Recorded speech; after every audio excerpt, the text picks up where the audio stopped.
Hello, everybody. My name is Ulfgarður, and welcome to 2025. It's the new year. It's not even 24 hours old yet, and we're already back at it with the same old bullshit shenanigans we usually do. So I'm excited to get back at it with you. The whole crew has an energy to them, judging from the pre-stream chat that was happening in the Discord. So it's going to be great. I hope everybody had a fun celebration of whatever winter holidays, whatever New Year's you observe, and that it was all meaningful. Good family time, good friend time, or good neither, in case that's what you were after. Any travel went well. I just hope many blessings are upon you for the start of the new year in whatever form you want or need them to be. I look for nerdy blessings. It's going to be a fun year, I think, for me personally and for the channel. I'm excited. Everything at work went to shit. Lord above. Oh no, Bogue. Oh no. I am so sorry. Were you at work like when the ball dropped? I can only imagine what chaos would ensue on a night shift as the new year transitions over. At least it wasn't Y2K though.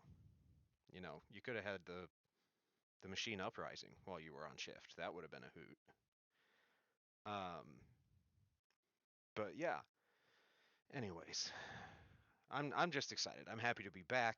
I'm excited to hang out with you guys and with the game crew, and I got some fun stuff over the holidays to help encourage my D&D adventures. And yeah, so it's going to be fun. I got a new headset, so please let me know if I sound wonky in any way, because I haven't. This is literally the first time I've used them. So you guys get to be my guinea pigs for my new sound. Cool. All right, I'm glad you signed up for that in advance. Totally. No, I'm at home sick the last few days. Oh no, I'm sorry to hear that, bud. Oh no. Well, drink some soup. What what is it? Do you drink or do you eat soup when you're sick? Like I don't know what to count it as. It's like mostly water. So eh. But anyways, I'll work on getting us back on track. Otherwise, I'll just ramble all night. But Bogue, I appreciate you tuning in despite not feeling well, and I hope you get back on the upswing before too long. But hopefully we can at least give you a chuckle if nothing else. Or I'll just talk you to sleep, in which case at least you're getting some sleep. It's cereal. Oh, okay. Fair enough. Um, ooh, I just realized that that is a little off. Okay, hold on now. Not sure why that was being quite so silly, but let's try this. Okay, cool. The chat box was coming up like behind the video, so I don't know why. I'll figure that out if that didn't do it later. But so to catch us up on our Yvardsaga adventures, um, for one, if you want the full experience of getting caught up, head to my YouTube channel, just Ulfgarður TTV on YouTube. I have a playlist now, so all the Yvardsaga videos are easy to find for all these VODs.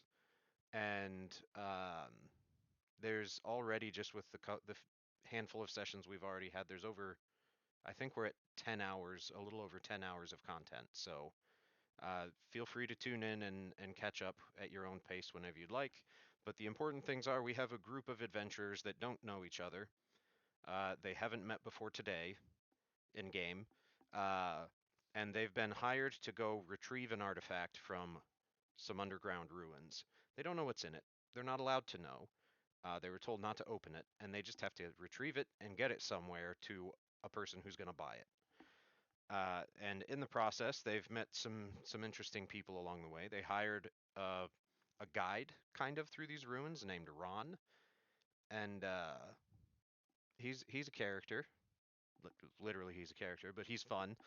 Um, but they are now in a part of these ruins even Ron has not been to before, and they immediately picked a fight with the first creature they found down here in this new, previously unexplored area, which is a giant snail. If you know D&D, it is a flail snail specifically. I'll put a picture into the chat once we get switched over to start the game. But yeah, they just saw a giant snail doing his thing, just trucking along, and they decided to just attack it. So we'll see how that goes. It's technically not their first combat encounter of the campaign, but the last one ended with an intimidation check on the first turn that ended the fight. So it'll probably be the first significant combat encounter of the campaign. So without any further ado, let me introduce you to uh, our party one last time. This will be the last time I do it because I did it at the start of every other stream. To start 2025, you get once. If you don't know who anybody is by this point, go back to the YouTube channel and watch. Then you'll get to know them. So, up first, we have, in no particular order, actually, it's in alphabetical order, we have Ayejiye, played by Pez, my wife. Ayejiye is a Furbolg question mark. It hasn't really been addressed what species she is. But she seems very interested in figuring out what the natural world around her has to offer for resources she can interact with. And she does stuff with eggs that seems like it may involve magic. Party wipe, quite possibly, Bogue. We'll see. That would be a first for me, definitely. Up next, we have Cole. Cole is a tiefling. He was hired to be the cleaner after they accomplish their mission and retrieve what they need to find. He's supposed to get rid of any evidence that that artifact was ever there, if there is any. They don't want anybody to be able to trace that it was actually there and then removed. So that's his part to play in all this. And then this is Nemo. Nemo is also a tiefling, although we learned Nemo is a winged tiefling, but she can like hide her wings somehow. There's a reason for it, but it hasn't been explored yet. But winged tieflings in this world are not a thing. Tieflings can manifest their fiendish ancestry physically in a myriad of different ways, but usually not with wings. That's one nobody's ever really heard of. So that was something notable. But Nemo was hired to broker the deal when they retrieve this artifact and have to deliver it to a buyer to make sure that the buyer handles it properly and that they get paid their fair share for the work they've done to retrieve this thing. So now you're all caught up. Let's go ahead and jump back right freaking into it. Because here we are underground. I don't know why a Yejiye is back up there. Pez is probably being silly. But let's go ahead and jump right in. Unless you have like a stomach ulcer, you can consume venom of several species of snake and be completely Do you not fine. That was a do you hell not of a mix time like to snake unmute my mic for the you don't take chat. like snake venom sacks and put them in with your dip or anything? Well, you can. I wouldn't recommend that without lapids, but if you do that with like pit vipers, I'm pretty damn sure you'll be fine. Just a couple of drops of, rattlesnake venom in your morning coffee. Devil magic, that's the answer. You're right, Bogue. It's Yeah, always devil magic. people are literally on YouTube drinking that to show, hey, it's fine because it's a venom, not a poison. It has to be injected, not Yeah, ingested. until it gets into your bloodstream. Hmm.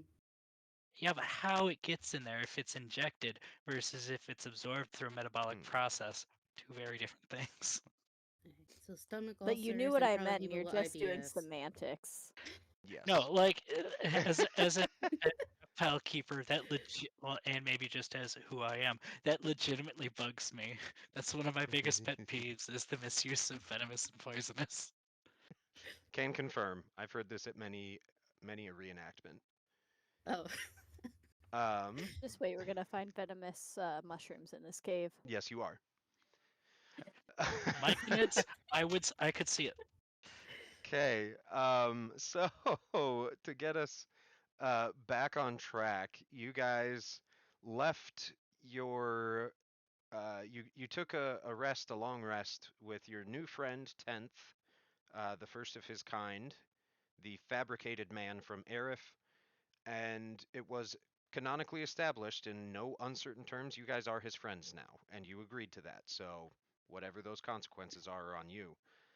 Um, but you have since moved on into parts of this ruin cavern system underneath the fringe that I believe it was pressure 10th's assistant that is a flumph, who referred to this region here on out as the Everdark.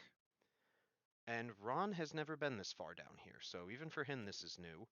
But you guys saw this trail all along the ground of like glass, like very nice polished glass. And as you got closer, it started to get a little less hard and a little more viscous. And then you saw a giant snail and decided, hey, let's hit it. So, with that, I believe Cole fired a firebolt at it. Yes, I did. Okay. And then, I believe yeah, Ron fired a crossbow bolt at it as well. he did, but he did not hit it effectively. His shot just pinged off the shell. Yeah. But as a refresher, in case you guys have not remembered what it looks like canonically, that is a flail snail. So that is what you're fighting. And it reached out with those clubby tentacle things at the front of its head and tried to slap at Ron with them. So with all that done as the opening moves, go ahead and roll initiative. Uh, before we get started, I just want to say, Mhm. let's escargot. Jesus Christ. Ooh. Oh, that Can was I- good and I hated it. Okay, please, when you are rolling your initiative, the blue guard drake is in there for some reason. It suddenly remembered what initiative was from the last quote unquote combat encounter. Huh. Not on my screen. It does. It Okay. it doesn't mind. He's up there. Okay. Okay. He's at 13. We can just ignore that. And then what's the one at 15? I'm 13. Nemo is 15. Okay. Cole was 21. Yeah, you guys just look really weird on the turn order counter. Yeah, it's being silly for me, and it has a history of doing this for like no reason. So Cole, Nemo, Yejier is after Ron. And then I just need to roll for the flail snail, and I'll see if I can do it this way. Did that work? It did. Excellent. Okay, cool. So, Cole, you are up first. Even though I firebolted as well, I get to go again. Yeah, because that wasn't really in a proper turn order. I hadn't had you roll Okay. initiative, so this is just once everybody realizes, oh shit, things are going down, whoever is responsive enough to react first. Okay, I'm not mad. Yejier and Ron are both somehow slower than a snail. Just saying. Don't mind us. Okay, Cole, what would you like to do on your Yeah, turn? I'm counting. And can you refresh my memory? I believe you had said something about the damage the snail took upon that firebolt. Curse you, sudden but inevitable. I don't Or am think I so. or am I Looking at its health, misremembering? looking at its health, it took the damage. Okay.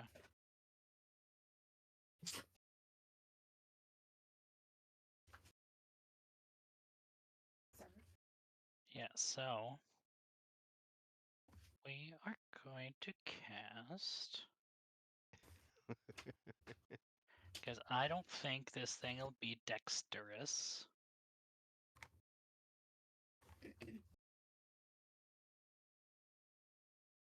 Okay, all right. So Did it seriously roll 5 for damage it did. out of 3d8s? Yes, 1, 1, and A 1, a 1, 3. and a 3. Oof. Oh my god. What a waste of a second level spell.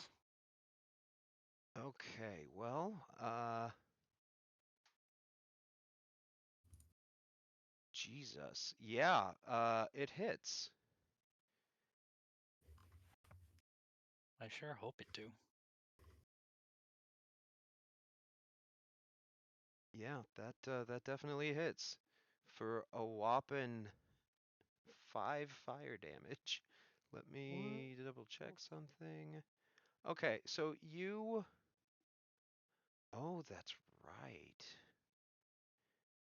That's right. No, you were absolutely right. There is a thing I missed last time.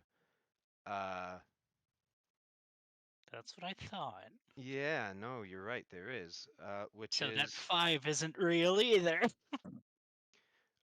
no, because both the firebolt and your significantly higher power Agonizer's Scorcher spell that just launches a line of fire, if I remember right, Correct. hits the snail, and it's not like it's going to make a dexterity save to get out of the way. It just eats the shot, and neither one of them bothers it a bit, other than it seems angry you tried. It does not flinch in pain. It does not retract into its shell. It just wiggles its arms like it's about to club Ron some more. Uh, None of its body or shell looks like it was affected at all by your fire. That's what I needed to check. Gotcha. Woof. Okay. Anything else you would like to do on your turn? Movements, bonus actions, free Oh, actions, expletives? there's quite a few of those.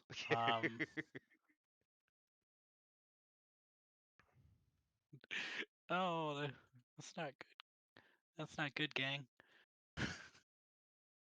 Well, we're gonna take a couple steps back, and I'm gonna end my turn with that. Okay. All right, then up next, it be Nemo. Okay.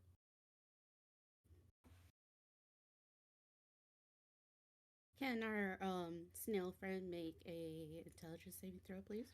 Okay.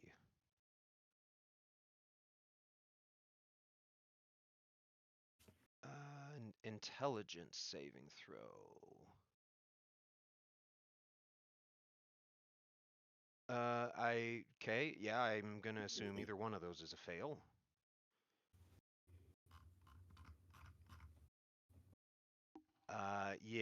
Yeah, no, that's gonna be a fail.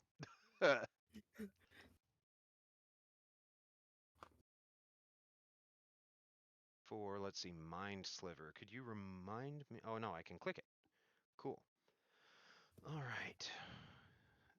Disorienting spike energy into the mind of a creature. Intelligence save, or take 1d6 psychic damage. And subtract 1d4 from the next saving throw it makes. Ooh. Okay, all right. And that was how much psychic damage? 6 psychic damage. All right. It does respond to that with some horrible, like bubbly shrieking. Like it wants to shriek, but also has a mouthful of gravy. Not quite water, but it tries anyway, and it's just an unsettling sound. Like it's not super hurt by it, but it wasn't expecting that. So yeah, good call there. And a D4 on its next. Okay, cool. Anything else on your turn, Nemo? Nope, I'm good. All right, here goes the snail.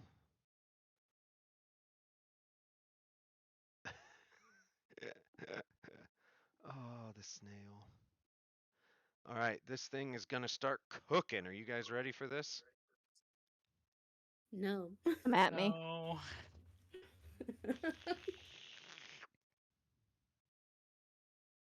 That's not the snail. That's the art that somebody drew under the snail. It was his slime trail.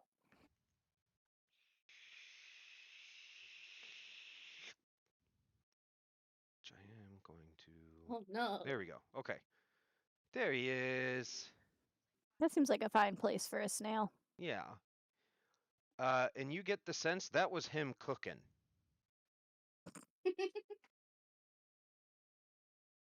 That snail Okay. just charged with all its speed at you. I'm still convinced if it really gets on that snail trail it made, it's gonna frickin' fly.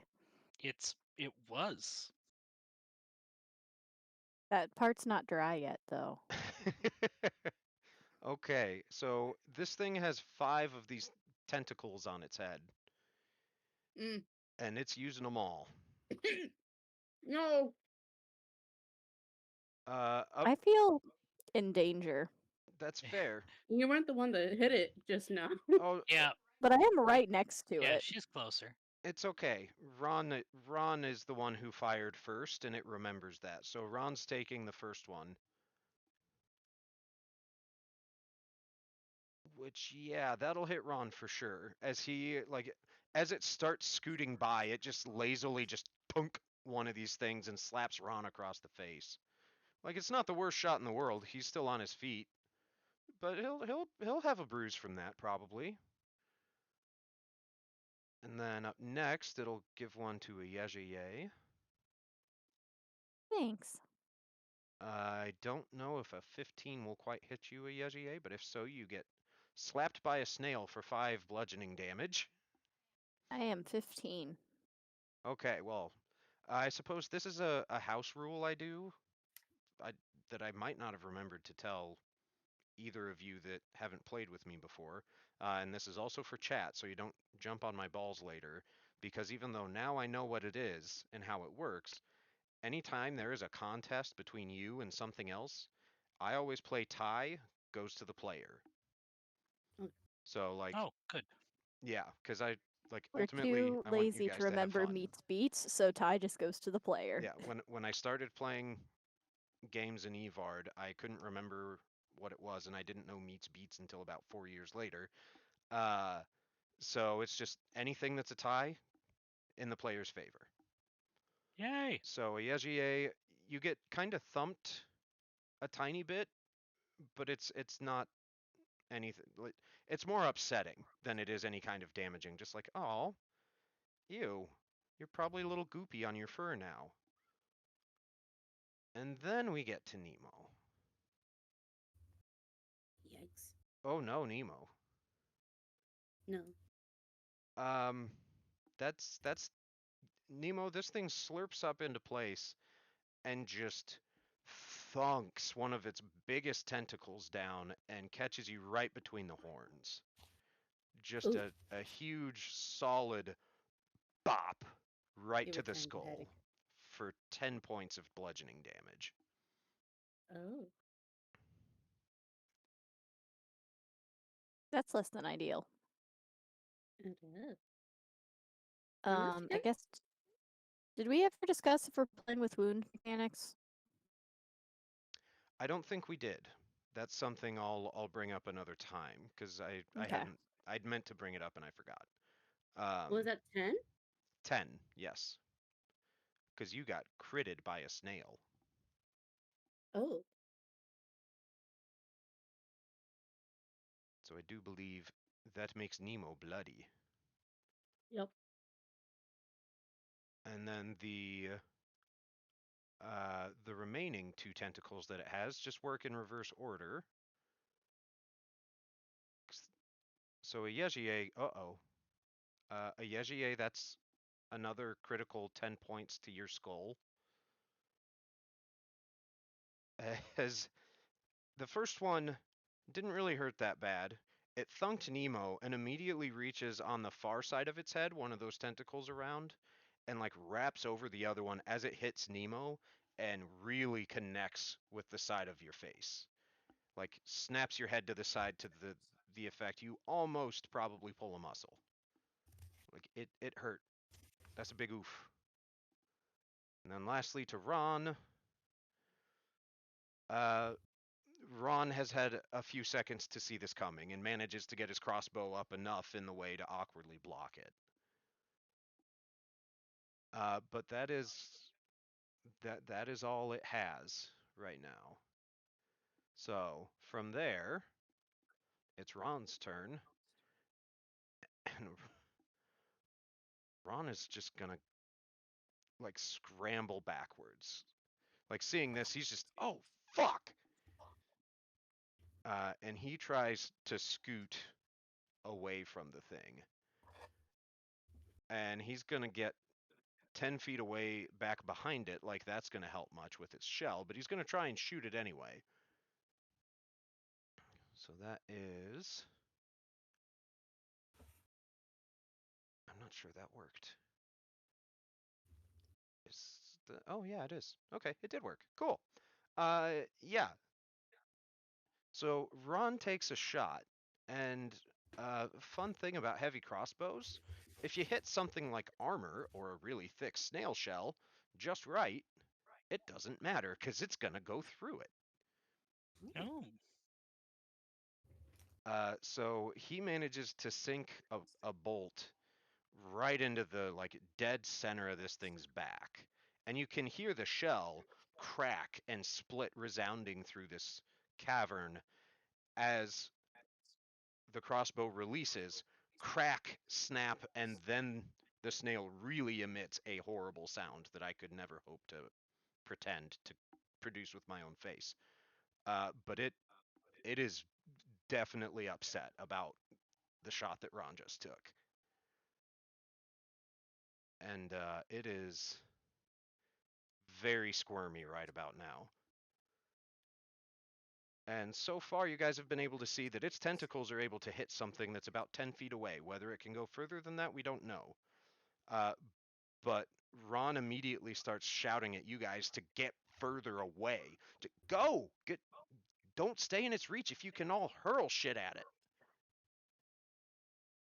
And with that, it Old of him becomes... to assume.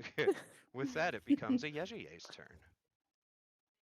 Ayesha is gonna scoot, staying in range of the snail for now.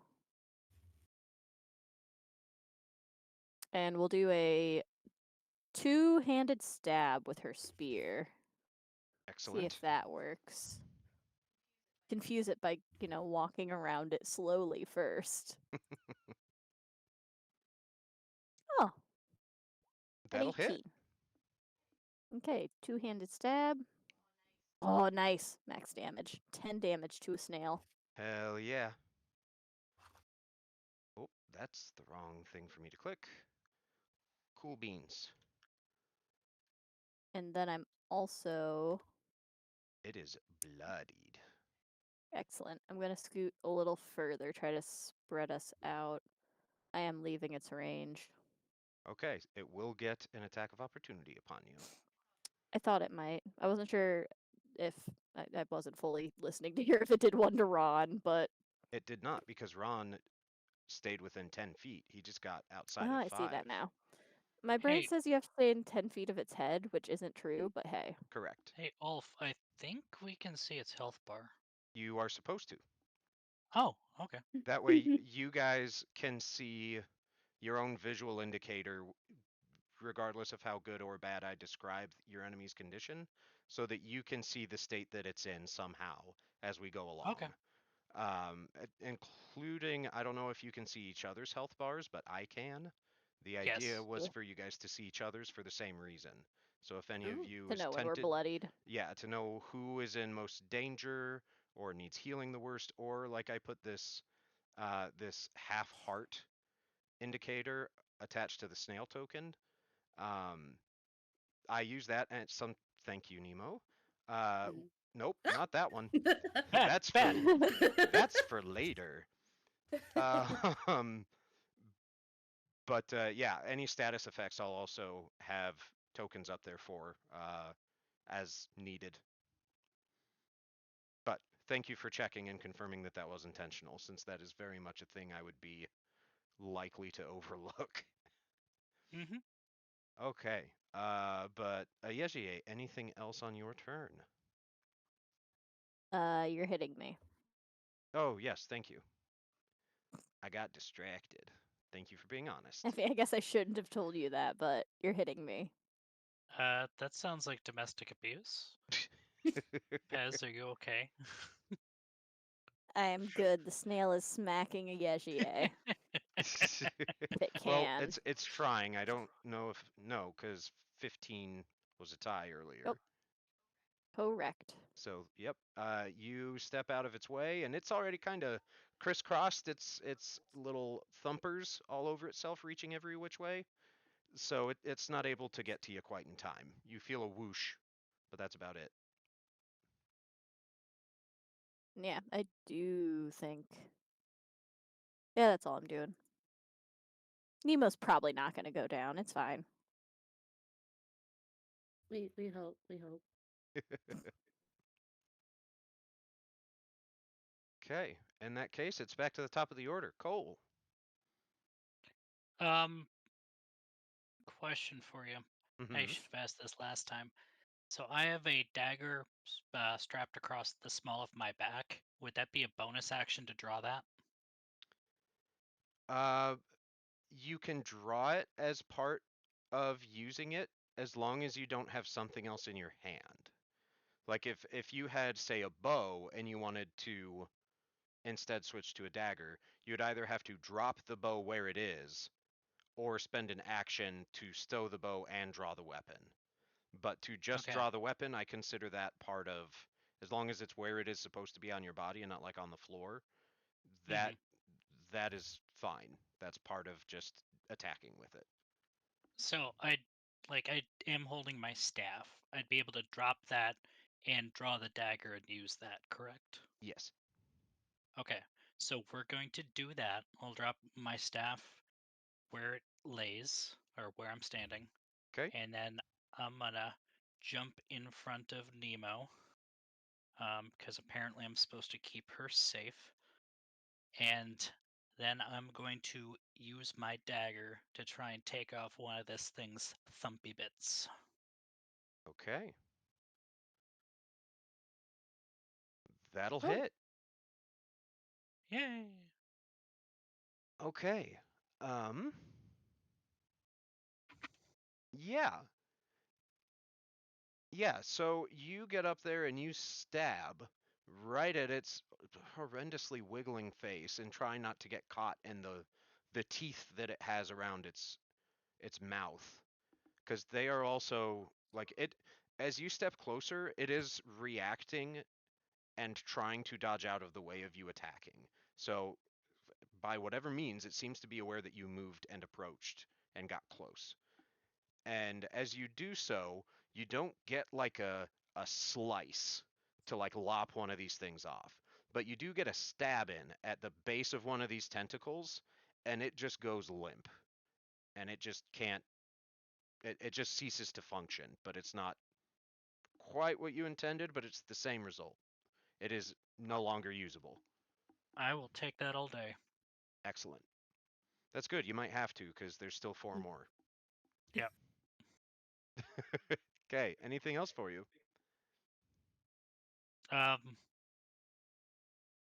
No, I think that'll do that. Operation Human Shield or Tiefling Shield is enacted. Okay. Perfect. Nemo, you have been shielded. What are you gonna do Thank about you. that? How tall is Cole? Like, Maybe 6 foot, yeah, like he's pretty average height. between Nemo and Yegier somewhere. I know that's a huge gap, but somewhere Yeah. in there. Just somewhere. Could I? How do I send something to you? To just me. Just you. In the Roll20 chat, you can /W and then Forward slash, backward slash. whichever one it is that's the same key as a question mark. Okay. W. W and then hit space and then type my name. Just type Ulf and it'll auto-populate the rest. And then hit space and type whatever you want to whisper to me.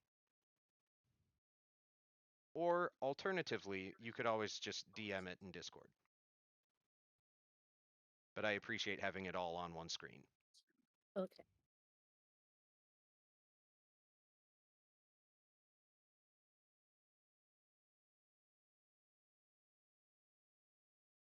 Um,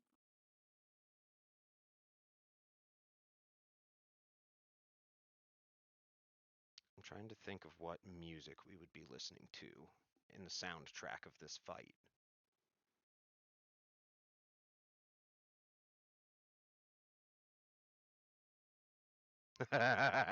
Okay, all right. Minecraft cave music. I don't know. I was almost thinking like Final Fantasy something. Yeah. My first thought was the opening to Goblin Slayer, but who knows?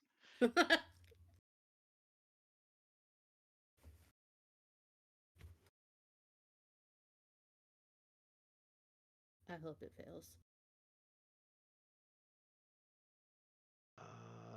Hold on. It fails. Cool.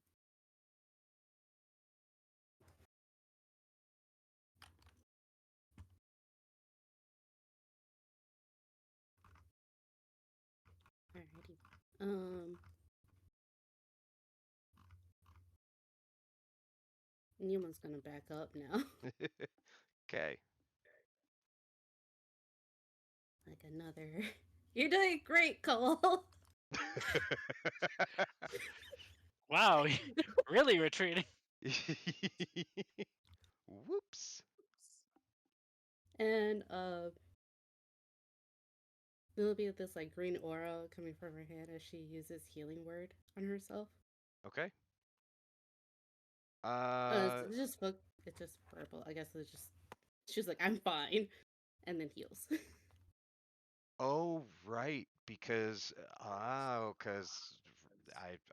was about to say that I'm not sure you can do both of those in a turn, but then I realized you can. hmm Excellent, excellent.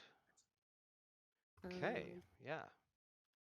third- Get some healings while I refresh myself on the details of what you just did. okay.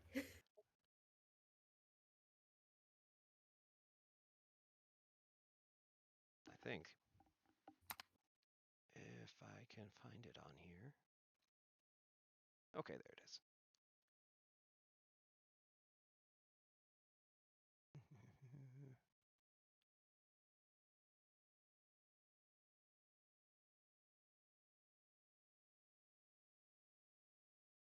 Okay, cool. That's what I thought. Okay, excellent. And you get some health back. Also excellent. Mhm. We love to see it. All right, anything else for you? No, that'll be it. And my turn. Okay, let me look something up real quick.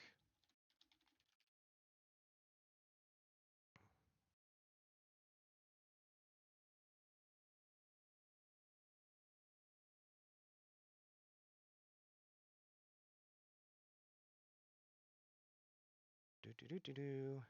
Okay, that's what I thought. Cool. It's been a while since I've had to do anything around that sort of thing, so wanted to make sure I didn't do anything wrong. So we're good. Then it is the snail's turn, and This is gonna hurt. the snail is gonna quote unquote look at you, Cole, as close as it can without, eyes. But its little mouth tentacle teeth things, whatever they are, they're kind of an awkward little bit of all. Just kind of like vibrate a little, and it Oh no. slams two of its tentacles at you.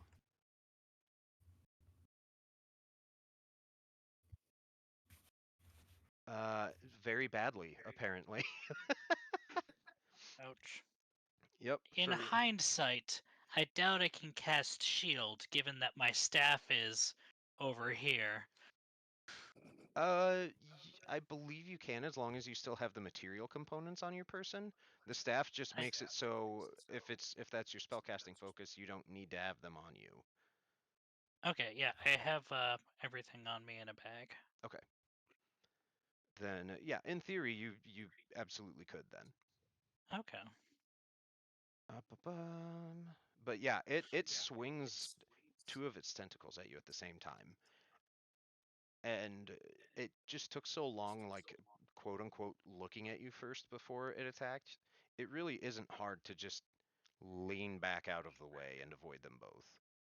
Okay. Like Cool. you don't even have to move your feet. It's still kind of reeling a little bit from getting one of its appendages stabbed into non-function. At which point you do that, and it is going to just say, "Oh, okay," and it's going to move a little bit, and then it's going to loose a tentacle at Ron and a tentacle at a Yejier because they also heard it last turn.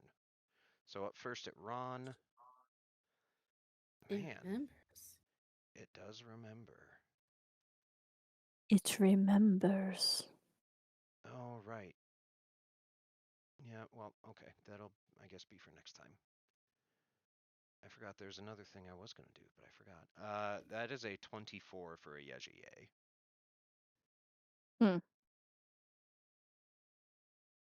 No thanks. As it looks like it's not going to turn and just lash one of these things out at you after its very ineffective attacks at your companions, but that last one is just unexpectedly fast and unexpectedly straight at you and just punches you square in the chest for 4 damage. I'll allow it. Which I do believe that makes you bloodied after last turn.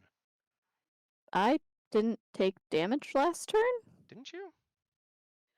Did I? Yeah, it attacked you twice. The first one missed, but the second one was a critical for 10. That was Neem. Did it crit twice? Yeah, Yeah, it it did. It hits you on the head. Okay.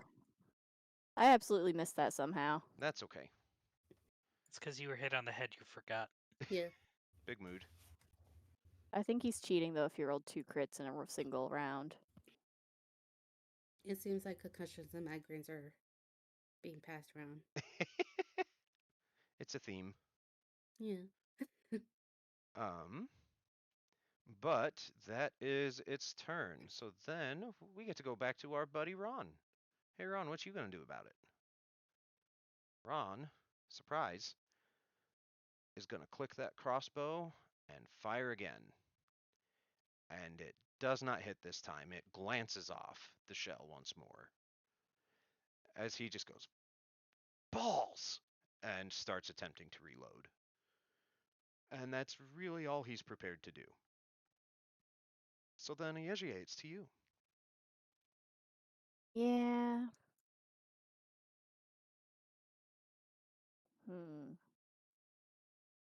You know, I'm just gonna give myself a little healing cure wounds.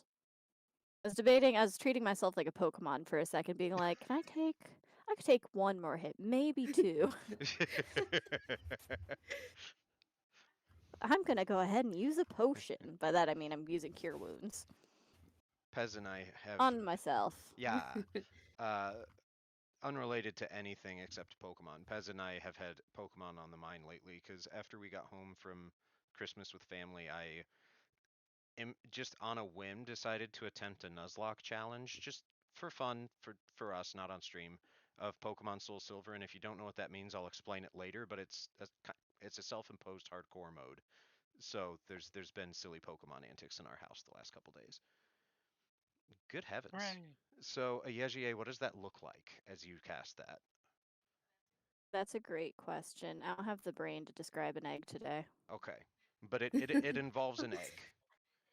It truly does. If it... Sort of like the way she passed over Nemo in the bar. She just cracks an egg over her head. An empty egg, an No, eggshell. I feel like this should be a goose egg, and it's going to be a reverse one, so you just crush it against your forehead. And it takes away my pain. It takes Yeah, away the 'cause goose egg she got on the last turn. Exactly. We're in battle. You don't have time to be fancy. This one's just bump to the dome. Honestly, I can Head see on, that. apply directly to the forehead. And then if I don't know if this is, I don't remember if this is a thing a Yejier would ever have access to at higher levels, but for the sake of the bit, say a Yejier needs to cast Revivify on somebody. It's literally just crack 2 eggshells next to each other and clear, slam them both into their chest. And that's about all Yejier can do, since that's a full action. Okay. And she will actually stay where she is. She figures she could take a hit or two. So if the snail stays here between all three of us, then at least it distributes its pain. True. Very true. Okay. Because I feel like if it lands a hit on any one of us, all 4 hits, or however many hits it has now, if it lands all of its hits on one person, it could absolutely kill them. Yeah. They hurt So, bad enough. That is feasible. spread the love. Excellent. The snail love. Bear the load. That slow-moving, mucusy love. Cole, Yeah. on that lovely note, it's your turn. What you gonna do? Cole's feeling pretty emboldened that he just took a snail to the face and won, and it backed off of him. So he's pressing the charge, and he's going to try and do the same thing. If he can take down another tendril, he'll be happy. It's a bold strategy, Cotton. We'll see how it plays out for him. Exactly. Well, I'll be damned. Apparently, you're really good at fighting snails. Yeah. Were you a gardener, perhaps, in your exposition? We'll never No, know. it's because he's salty. Puck salt. Oh gosh. Okay. So you get in there and you get a nice hefty stab in, but you don't end up getting it in the right spot to disable another tentacle. No But rats. you do hurt it pretty freaking good. And by pretty freaking good, it is very hurt. Anything else you would like to do on your turn? Note to self: add salt pouch next time I'm in town. Honestly, I don't know what all the material components are for your spells, but I could see there maybe being a spell you have that would require salt as a material component, so you could have a little pinch in your pouch somewhere. I'm not I'll saying use take it a right now because I don't know mechanically how to do that, yeah. but I'll figure it out. Yeah. I'll take a stroll through, but I don't think salt is one of them. Okay. In that case, if that is all for you, we go back to Nemo, who is no longer bloodied. Oh, right. Sorry. Barely. No, you're good. Barely. Barely, but Very, technically. yeah, very concussed still. Um, so, is that minus D4 still in effect? Yes, it is. I think I actually forgot to apply it to the last time. So, Oh, I but didn't know there was a. yes, it's until it was in there. I read it. From Mind Sliver. From the next saving throw it makes before the end of your next turn, which so yeah, it's still in effect because your turn is not ended yet. That was just last turn you did it. Cool. I'm gonna hit it again with that. Okay, yeah, another Mind Sliver.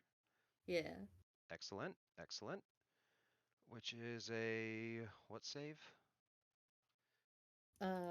Wisdom, intelligence. Intelligence. Psionics are usually intelligence, and I think that's technically a psychic spell. Nemo's a psychic Pokemon. Woohoo! So we got a Wow. fire, we got a psychic, we have I'm gonna say Ron's a normal. Yoshi, what type of Pokemon are you? You, Cole, Good luck finding out. Ron is an Earth Genasi. He's a ground type. Come on, my guy. Okay. Yeah, there's not even a need to apply that 1d4 penalty to either of those. It fails. Okay. And what was the damage on that? 4? 4. 4. Okay. We'll whittle it down, guys. Okay. So now it's the snail's turn. Mm-hmm. And I need everybody, including Ron, to make a wisdom saving throw. because I am great at those. Oh no. That's Ron's. I'll be damned. Ron actually succeeds. That's not one of Alright. his best stats. It's not one of his worst, but Oh, thank goodness. Ah!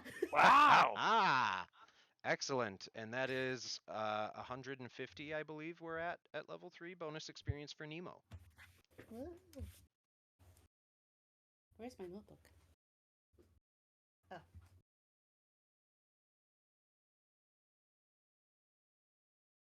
Okay. And then Yejiye, if you had rolled your save, it hasn't come through for me. If you Sorry. would, no, you're good.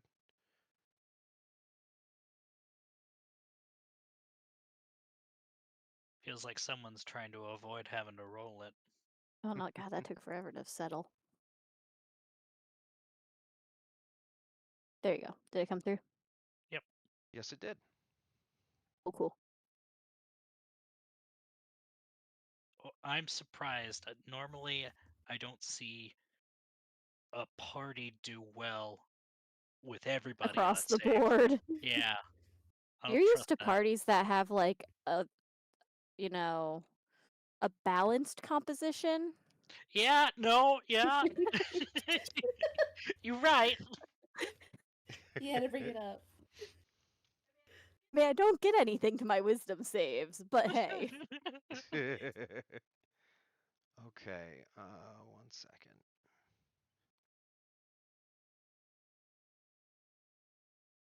I am gonna do thing. See if that makes it. Yeah, there we go. Cool. So in this range that affects all of you, it doesn't matter because you all succeed the save. But the snail's shell starts emitting light. Like you all have dark vision, so you've been fine. But like your dark vision, which is in black and white, suddenly becomes color and is like painfully bright. Not so much that you're blinded, but it'll cause you to flinch a little bit. Uh, but it's not one color of light. It is a dazzling, swirling, moving light show of color hues emitting off of its shell, around the stones and the walls and the ceiling and the floor. It is producing a mesmerizing effect that between how bright it is and how unexpected it is could very easily have just like stopped you in your tracks briefly, but it didn't catch any of you off guard quite that badly. Yeji, I think it's time you pass around those mushrooms so we can really enjoy this. And then the snail is just gonna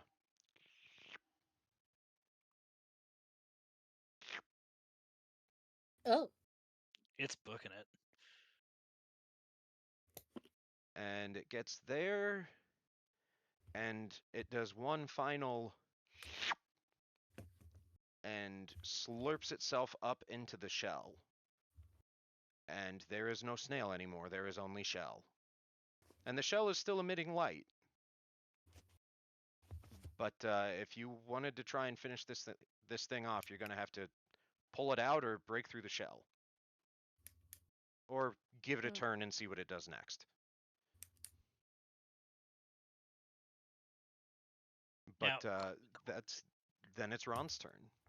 But you were going to ask something. Yeah, so like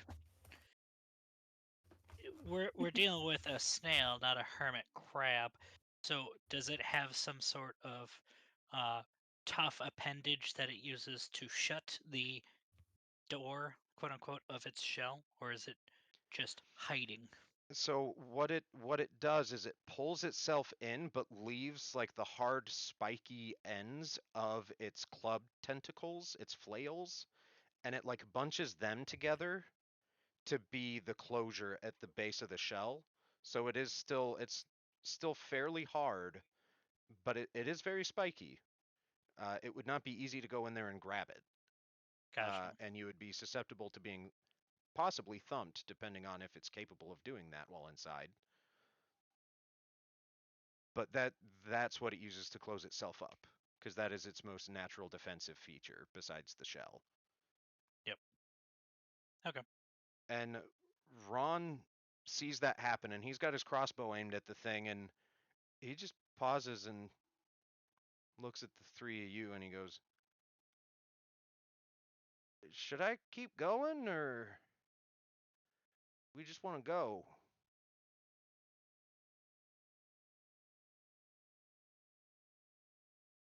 Fuck it. Tink! And we'll see if he shoots through the shell this time.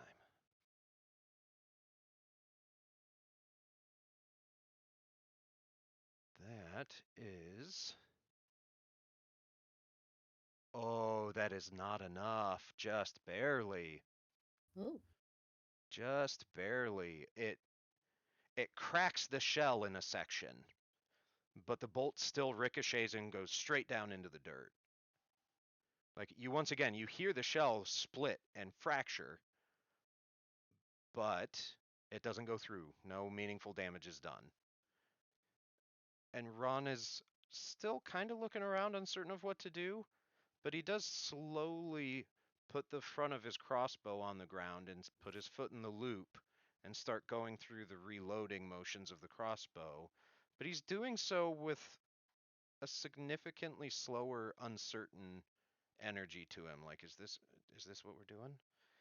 But then it's a Yejie's turn. Hmm. Hmm. But have you considered? Hmm. I had not. Thank you for bringing that to my attention. You're welcome.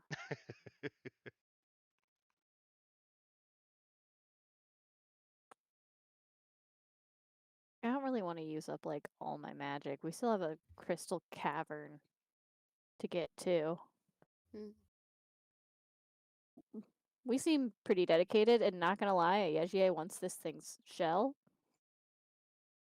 So she's gonna go towards the front of said snail. Turn order's in my way. Get out of here. I can't move her. That help? Not on my end. I was Okay. gonna say you can There you move it go. on your end. You just click on it and drag. I could, or I just zoom in further so I can actually. It's just because we're on the far left of the map. Yeah. Yeah, she will go ahead and try to stab through the supposedly softer end. Okay. She does have a spear. Yeah. Yeah, she's just gonna do a little stabby stab. See what happens. Nothing. Nothing happens. Nope. You And try she.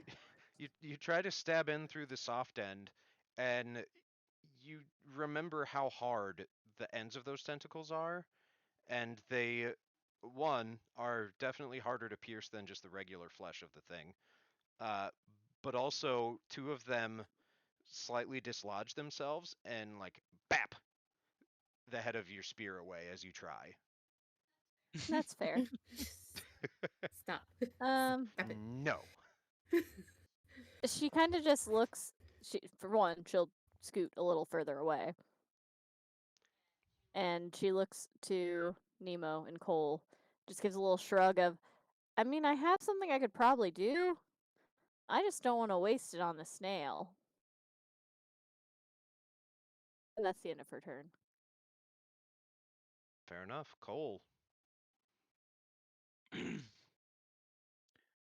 I'm just worried about this thing for when we try and get our way back here. Does it seem to have some level of intelligence? If it's going to hold a grudge or not's a good question. And he's going to examine the shell where some of the bolts had shot. Are there any holes or cracks where I could see fleshy bits that I might be able to target with my dagger? I would say if you're looking at something that minute, that would probably be your turn to make an investigation check and like look closely. But the thing's not moving, so you can do that in safety. Well, let's do that. Okay. Make an investigation check. Investigation.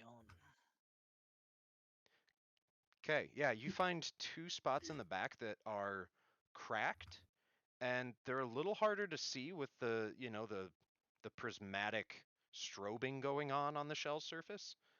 But you are able to find them, and they're not cracks so big that you can see through them, but you can see them cleanly, like crack in a big crack in like a wooden beam that hasn't fully snapped yet, but you can tell that is definitely a weak spot structurally.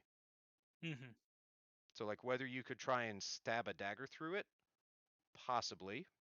It would probably be a better shot than trying to hit a perfectly clean and hale piece of the shell. But that would be up to you, and that would have to be on your next turn. Am I able to share this knowledge? Sure, yeah. Hey, Ron, I think I found your next target. And then I'm gonna set up so I can point out the locations and kind of wave him up close. Okay. He'll look up from his reloading and make a note of it and nod, and he goes, "Got it. You might want to step back. I'm a good shot, but anything can happen." Yeah, that should work. Okay. Fair enough. And with that, I'd say you've given Ron advantage on his next attack. Woohoo! Consider that a form of help. Yay! Woohoo! All right, if that's all for Cole, then we're back to Nemo. Nemo has just been staring the snail down. She's like, no, I want it dead. And she's gonna hit it again with Mind Sliver. I don't fucking care if it's in its shell. Okay. All right, let me get his sheet pulled up and he can make his saves. Minus a d4. Yeah, Nemo, you're gonna need to pull your weight a little bit more with this damage.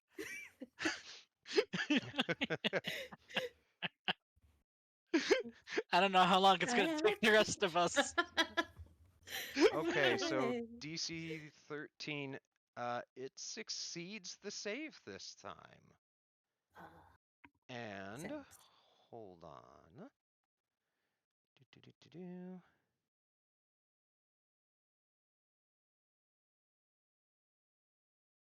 Oh boy. Hey Nemo, Yeah. can you for me roll 1d6? Yeah. Is that a good thing or is that a bad thing? Uncertain. I'm reading now.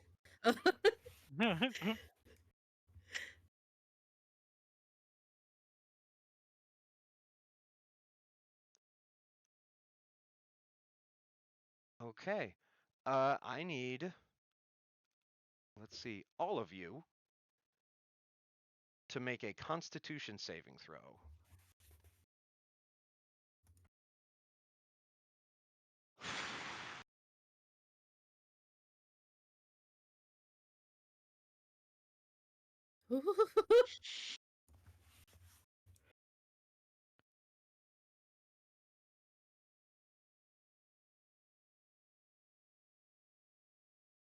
Oh yeah, I need to roll for Ron.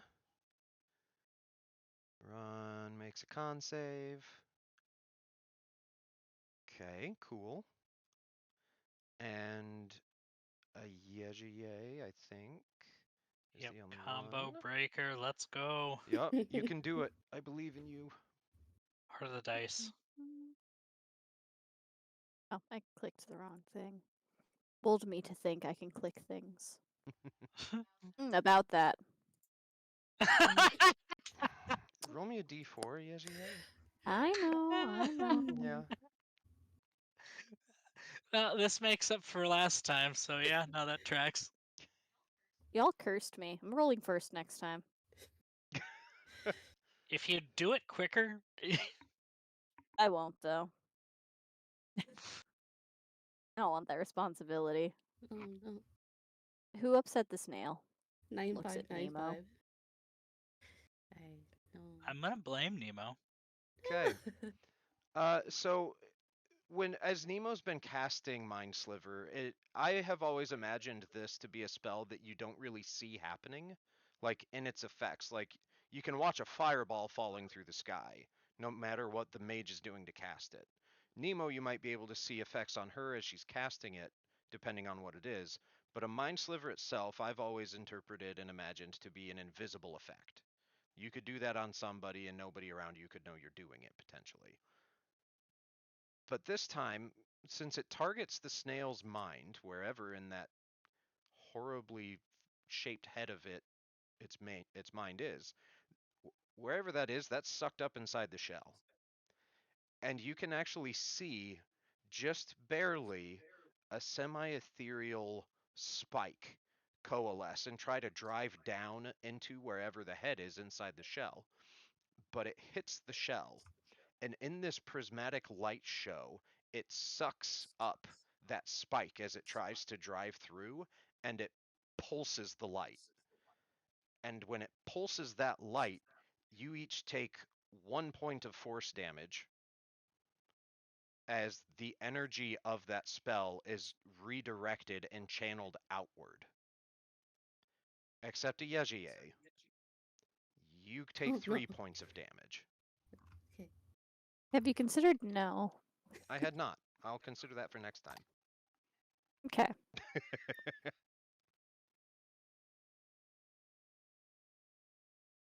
So that is the resolution this time of the Mind Sliver. But that said, it There is still goes my Nemo's turn. perfect health run of this fight. I hope you're happy. Says the dude who literally dove in the way like a slow-mo action hero. No. And I did it well. That's true. You You did. You did. did. You You were did. fantastic at it. You did take away 20% of its attack output. Yeah. But yeah, technically it is still Nemo's turn. But Nemo, that is like almost instantaneous as soon as you let fly your spell. So you do that, and suddenly you're hit with a ah. Nobody's like knocked over or anything, but you'd all Yeah. be able to tell that it happened to each other.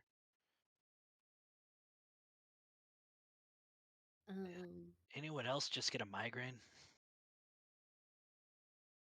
If 1 point of damage is a migraine to Cole, I fear for him. It was just a really fast, short-lived migraine. Yeah. It's It was just a pang in this in the skull. 3-second migraine. Yeah. Nemo. That would be the end of my turn. She's a little confused on what to do now. She's conflicted. Fair enough.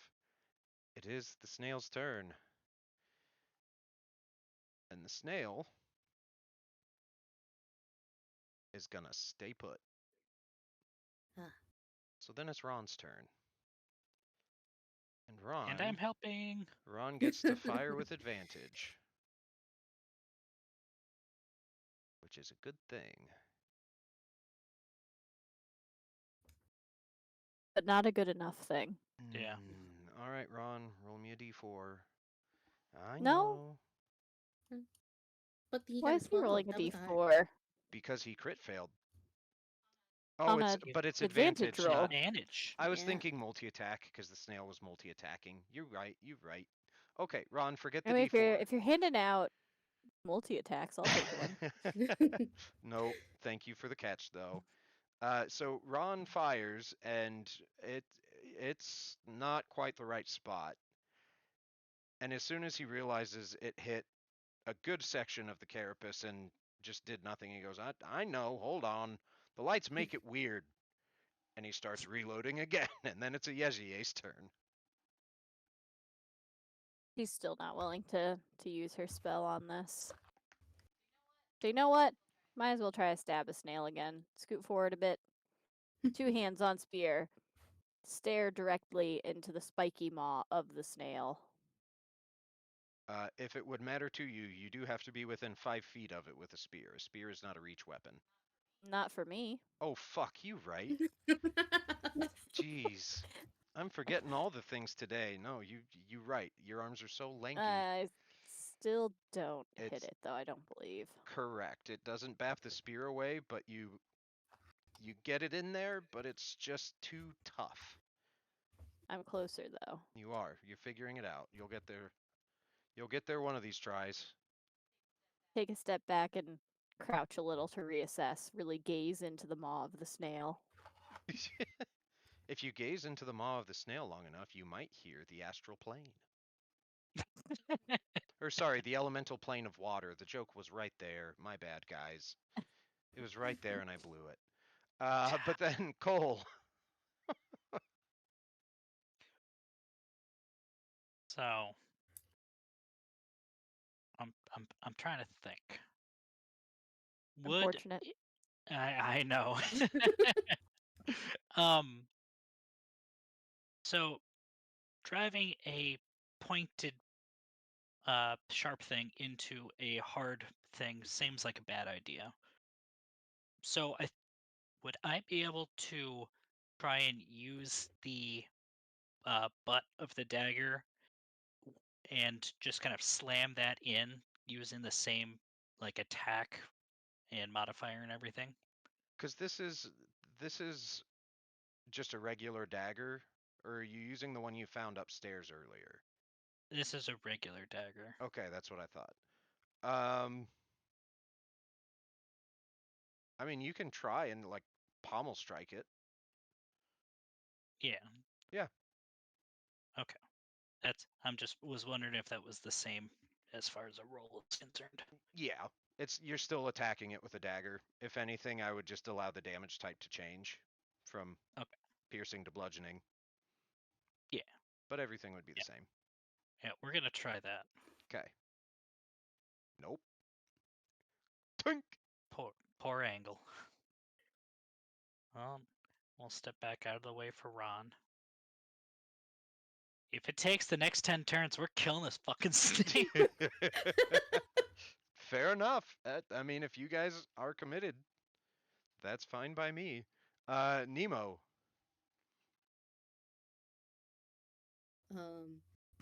Rinse and repeat, I guess. All right, another mind sliver. Yeah. She's not getting close to it.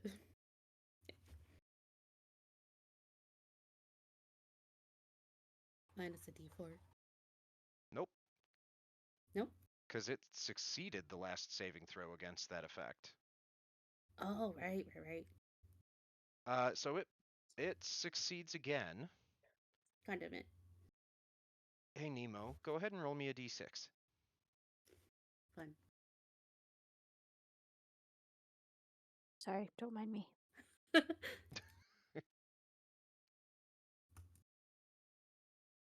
Everyone point at this user in bed fail.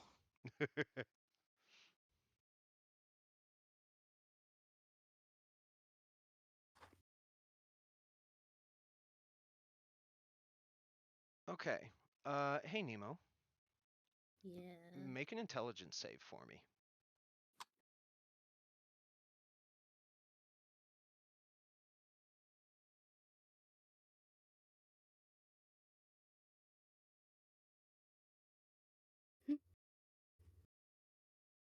Okay, you succeed. You do feel like you managed to barely avoid having your own mind slivered. Okay. I just have to find it in there somewhere. Anything else for your turn, Nemo? No. Okay. It's the snail's turn, and the snail stays put.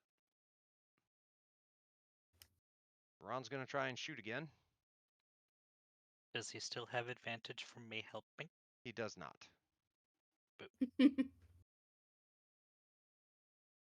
He's already forgotten what you told him. No, he's just having to try and re-find that same spot through the lights.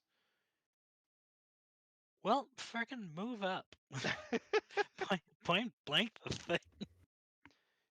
You know how that's just as likely to be a horrible decision, right? Yeah, it might destroy the crossbow, but Yes.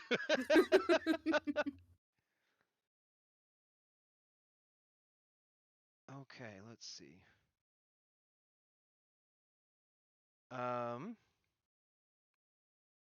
Yes, okay. So that's it for Ron. And he doesn't even say anything this time. He just starts cussing and really like actually starts getting an energy to him about reloading. Like he's actually getting frustrated now, just probably because it's embarrassing.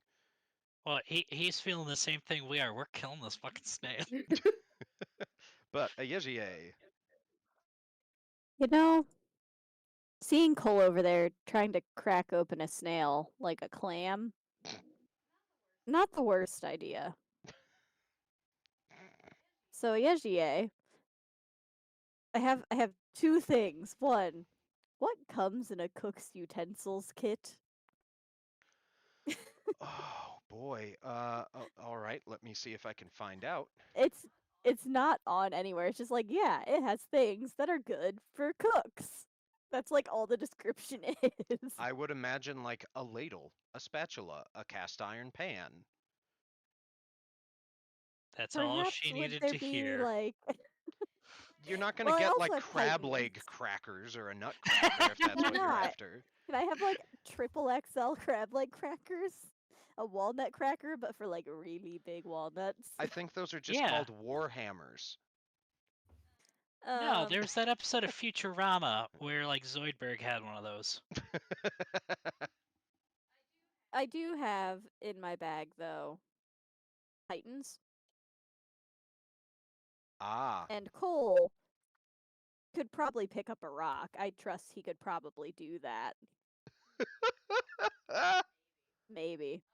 So I'll take my whole turn to do this because like stabbing at this snail ain't working so hot for me, and I do believe it would take me my whole turn to. If I spend the whole turn on it, could I get it and like a meat mallet out? Let's see. Probably Or not like, both because those would come because pythons are not part of a cooking kit. So that would be yeah, interacting but with how do you two get the different item pythons sets. in the wall? Hmm? How do you get the pythons in the wall? Does a climber's kit come with like a little hammer? That's a good Yeah, question. I'd have to. Yeah, it should. That's a good 'Cause point. I'm not Okay, strong yeah. enough to drive a metal spike. Okay, so Yeah, no, you're if I can right. It grab should. both of those out, Yeah. That'll work. and I will hold the python like over the shell and hold the hammer out to Cole. And that's going to be the whole turn, I'm pretty sure, to get that stuff out Yes, and to it's position it. yes, it certainly will. But Cole, you have advantage on your next pommel strike attack against the shell of the flail snail.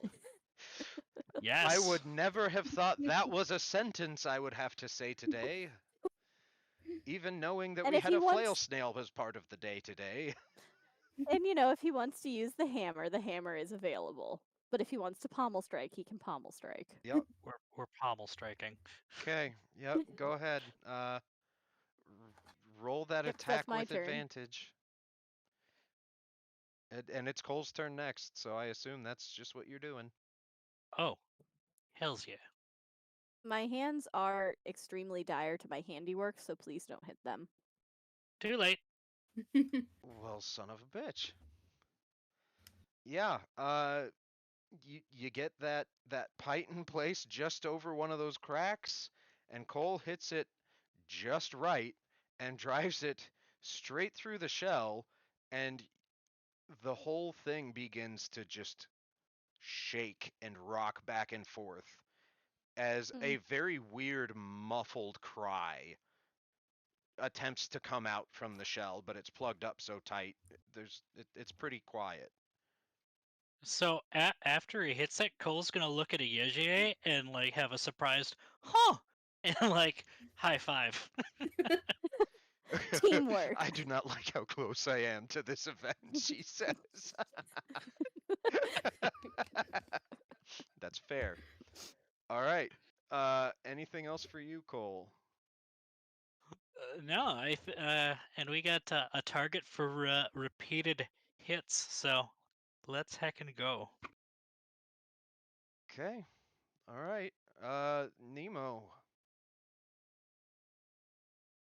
Interesting. Okay, hold on.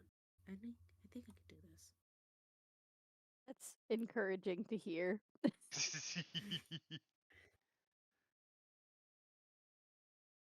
Gonna hug the wall. And could she see where Cole breached the shell? uh, yeah.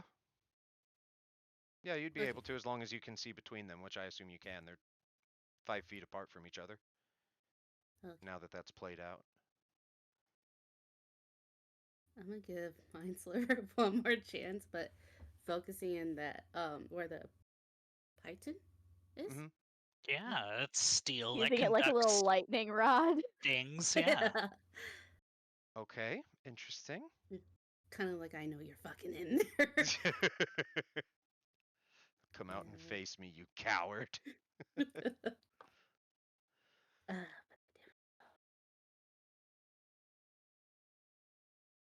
uh, Yeah, actually, that hits. yay. 2 points. The thrashing continues. We're getting him. We're having escargot tonight. Nemo, you have done so much damage in this fight. You're putting the team on your back. Thank you. You get hit between the horns and tell me how you feel afterwards. That can be arranged. Thank you, Yoshi. Bunk him for me. You're not a warg strider. Get out of here.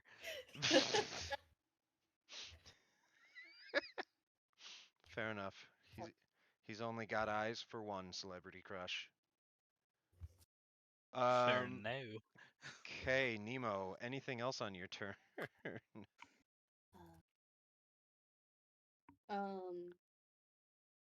No, I'm good.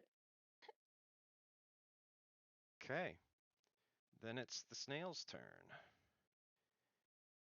And the snail slurps out of its shell Mm.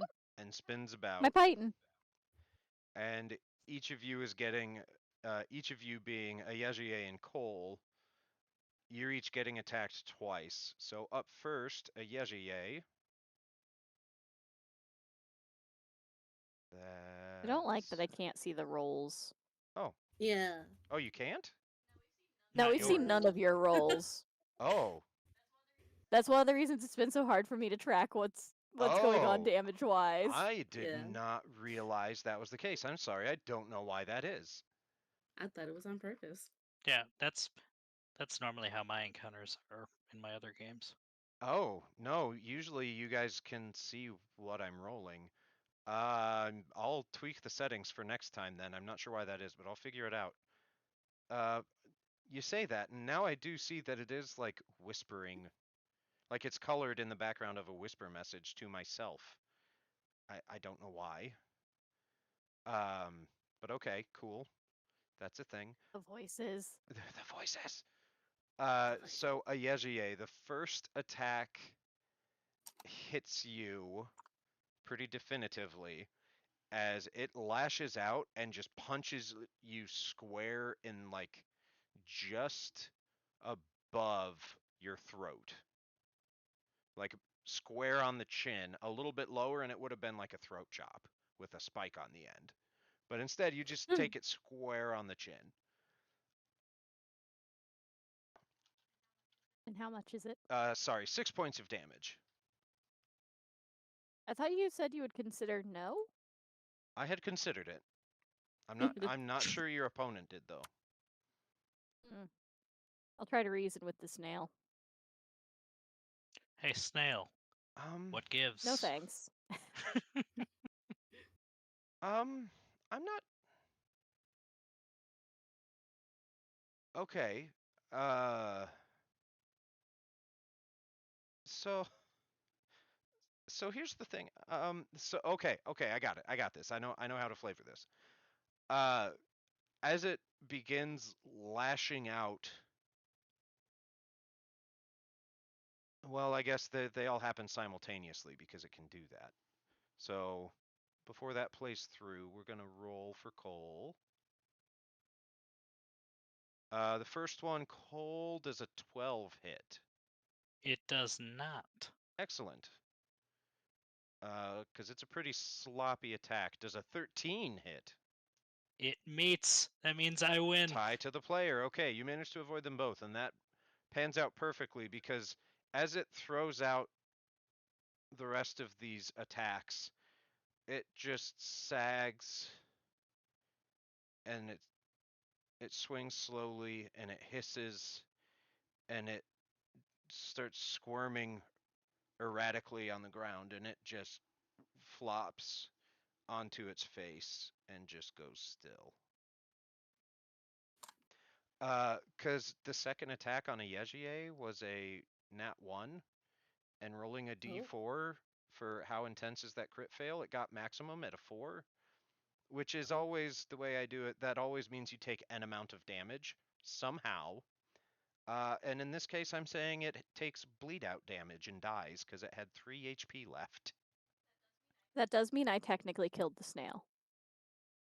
Sure. Good job. Sure. I just you did that while Cole was weaving and dodging both of these. Ugh. I guess it would kind of look like sort of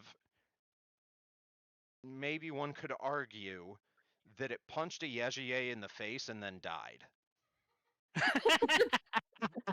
Whether you take that as a last act of defiance or a lesson to never cross a Yejier, that is up to you.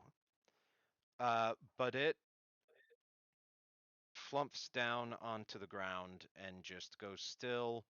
The light show shuts itself off, if I can remember how to do that on the token, which I can.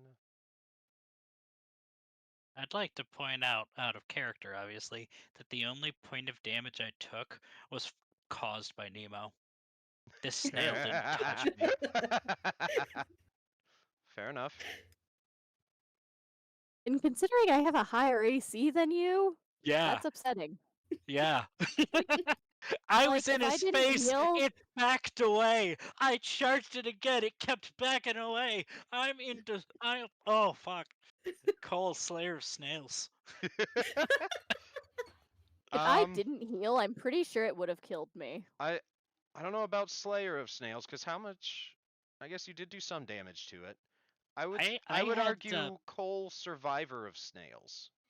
I did 3 different hits of damage. You did. I forgot that. 6. Ron did the most, I think. With with the one shot that he hit. Yeah. It Granted, helped, that though. one shot was what, like 14? It was like 14 points of Yeah. damage, I think. Yeah. Well, no, I have that beat because I have 6, 7, so that's 13, and 5, so Nice. 18 damage. All right, MVP Snail Killer was in fact Cole. Haha. Nice. So it slumps down and Ron Ron walks over and stands next to Cole, and he hold on a minute. Where? Sorry, my tokens are being a little silly.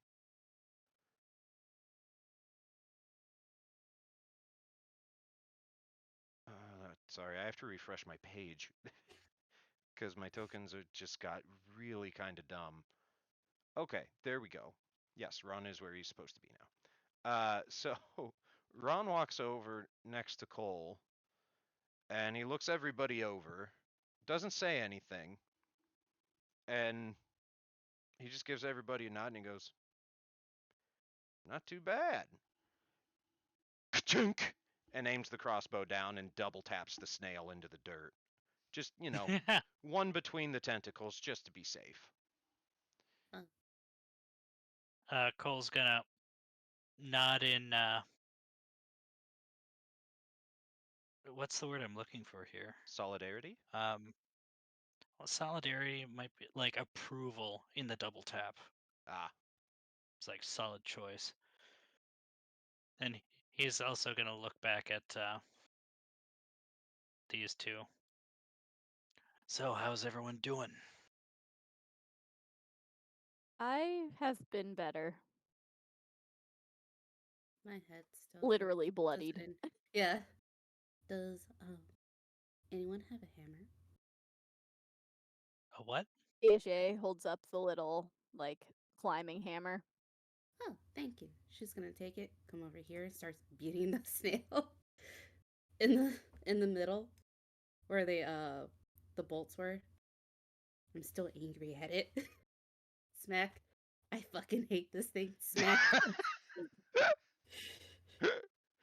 Oh My Cole's boy. head gonna fucking hurts. Smack. Cole's gonna wipe his dagger off on his robes, sheath that, and then retrieve his staff. Ayejie is gonna try to chip off some parts of the shell that she can shove into her bag. She has a hammer, she has a crowbar, she has pythons. There's many ways she could do this. Because it's not fitting into any of her bags as is. Right. Um. Okay.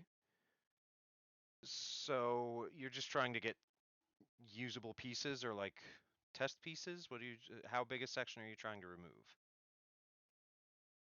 Vague shrug. Small enough to fit in the bag, otherwise I have no strong thoughts. I can always make them smaller later. Okay. Fair enough. Um. All right. Make a.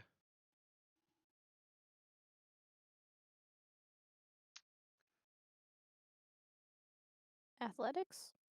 I'm trying to think. Athletics, maybe. Survival, maybe. Sleight of hand, maybe. Nature About that? and I was like, why athletics. nature? Athletics. I guess knowing like what parts would be best to break off, or like if any are more useful than others. But I'm assuming any it of all those. looks roughly the same, right? It Like, it does, yeah. But yeah. that would also potentially give you insights into what you might be able to do with it, whereas the others are just collecting. I'm just worried about collecting right now. I can assess all these things when we're settled somewhere or when we get out. Okay. For reference, if any of you, now that it's dead, are trying to move it or like manipulate it in order to retrieve this stuff, not factoring the snail inside, the shell itself is 250 pounds. This Oh is wow. this is canon. All of this information exists in its monster manual entry. I could So yeah, it's going to be heavy, push drag that. even taking pieces off of it. Okay, Yeah. I'm pretty sure I could push drag that shell without the snail in it.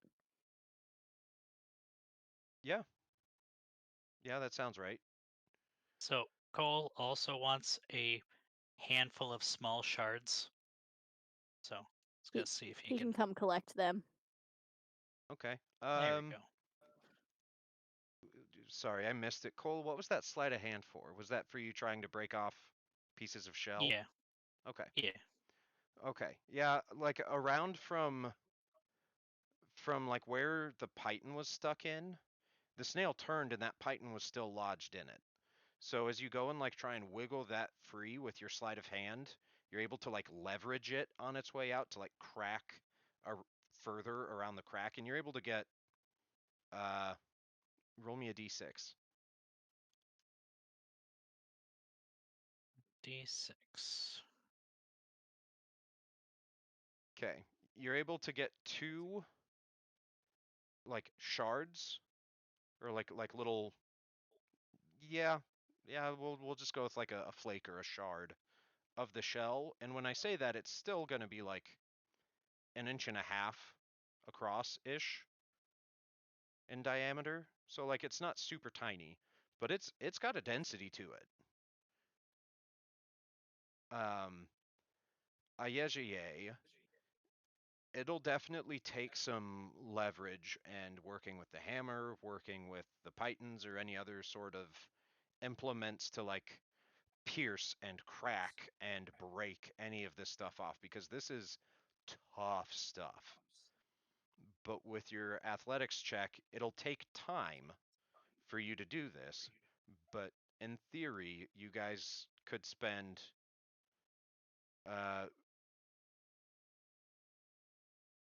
actually, Ayejiye, in addition to that, make a sleight of hand for me with advantage. Or no, survival. Survival with advantage. Nervous. Okay.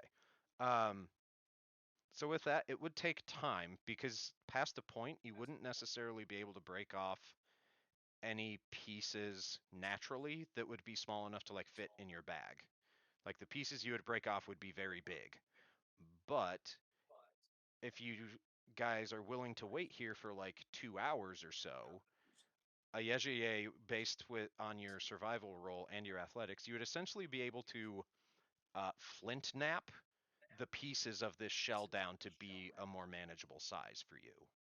Yeah, because they only need to be less than 2 feet Yeah.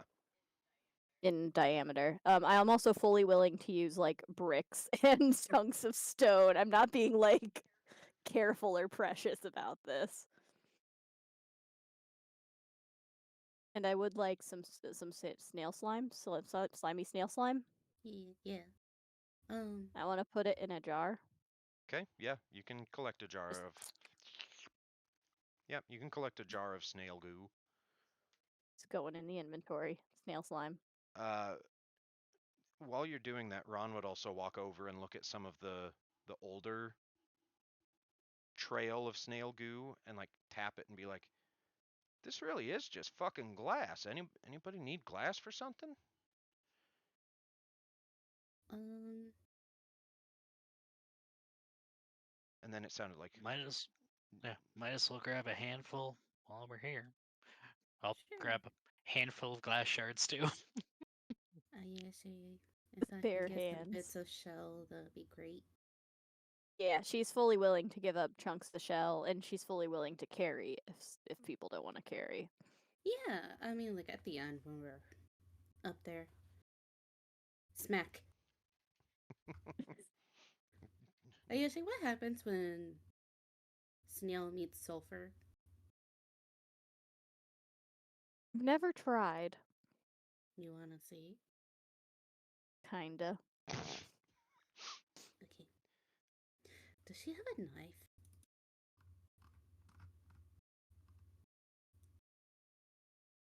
I think she's supposed to have. Yeah, she has daggers. All right, she's gonna pull out her own dagger and like start cutting off like a bit of the snail. okay, just to what end? Just to the chunk to like have it sitting in her hands, Okay. and she's gonna let that blue light emanate in her chest and her hands, and it meets, and she snaps her finger, and kind of looks like she's starting to cast firebolt, but for her, she secretes sulfur from her hand as like the physical part of the fiery mote that she would throw. Think like Tekka. Mm-hmm. And she's gonna cook The the snail SGA, there. taking mental notes for later. And you're just trying to cook it? Write this down, write this down. Yeah, just to see like how quickly it'll burn up. Uh, it goes fairly quick. Like What? not like in seconds, but like if you were trying to cook it to like a food prep level, Mm. it doesn't take super long. Like you'd probably have to do this a couple times or like sustain it for the better part of like a minute, maybe Mm-hmm. maybe two. But even then, by that point, it would probably start burning, like turning beyond what anybody would ever want to try and eat. And the smell is horrendous. Oh yeah. Excellent. It is rank. I love that Cole's, we're in a closed-in cave for this. yeah. Yep. Cole's gonna look at that with incredulity because he cast fire spells at the fucker and it didn't burn it at all. And she just comes over here and like burns a piece of it to ash. Just white phosphorus, don't worry. And just because I'm a little gremlin, I kind of want to take its flails. Like, not the whole stalk, just just the balls. Sure. In real life, my brain is saying, make little coin purses out of them. No, you make a whip. You You have the have to. stock and the flail. You got a whip. I mean, Nemo's like, you have to take at least 2. Use 2 of them. Make a grappling hook out of them. There you go. Because, like, if any part of this snail besides its innards is going to be useful to me, it feels like flail part. Okay. If you take 2 and hang them together or like sew them That's together, you have a little nutset looking thing. be like fuzzy dice. I'll make them into like a keychain. But yeah, I'm gonna just try for all of them, and any of the ones that I somehow mangle, I don't need to take. I don't know what that would be. I think what equipment? Usually I do survival because it's the same. That's the roll you would use for harvesting wild plants for foraging. Mm-hmm. So I tend to default to that for generic animal part harvesting, unless it's something really difficult that needs to be a sleight of hand. Or Okay. maybe a medicine for like anatomy knowledge. But for this I would say survival. Excellent. Oh, it was a 20 for like half a second. I saw it. I might destroy all of these flails. They're very squishy after death. They're very weird. Like the insides of them are pretty malleable, but the outside is actually really, really rough and hard, in addition to the spikes on it, but just like the skin too. So trying to cut them off in a way that makes sense is difficult because some of the sinewy muscle fibers inside that make it prehensile just don't want to cut quite right. And a few times when you cut it, it just kind of like shrivels up on itself in a weird way, as if like the fibers inside like pull in weird ways once all the tensions set loose, and they just kind of like reharden in a weird half imploded shape. But you'd get one of them. But she was fully willing to give up on this endeavor. Yeah, you can have one. Ah, snail flail. Woo! Snail flail. You guys want to try this bit of snail? Not even a little. Hey Nemo's gonna guys. give it a try. I'm like at the end of your 2 hours doing all of this and harvesting the spoils of your kill. Ron chimes in after that much time and he goes, "I think we might want to get going. I'm hearing something moving. Nemo looks up. Probably smells the cooking dead thing." There are mushrooms, though. If you want to do that, you better do it quick, because I suggest we keep moving. Meow. Absolutely, she will. You can't stop her. Same method as always. Dig under them a little, see what they're growing out of. Put them in a jar. Okay. Can Nemo take a bite of the flesh that she burned or cooked? Sure. It's gross. Instant poison damage. It is really gross. No. What are you doing, You sleight wanna of try? hand? Nemo, in the very back of your mind, like you don't get a headache in the sense that you get a headache, because the part of your head that aches isn't entirely physical. But something in your estuary is a little unhappy about it. Oh. Like nothing mechanical happens to you, but like Hmm. you can tell something in there was not super excited about the fact you ate that.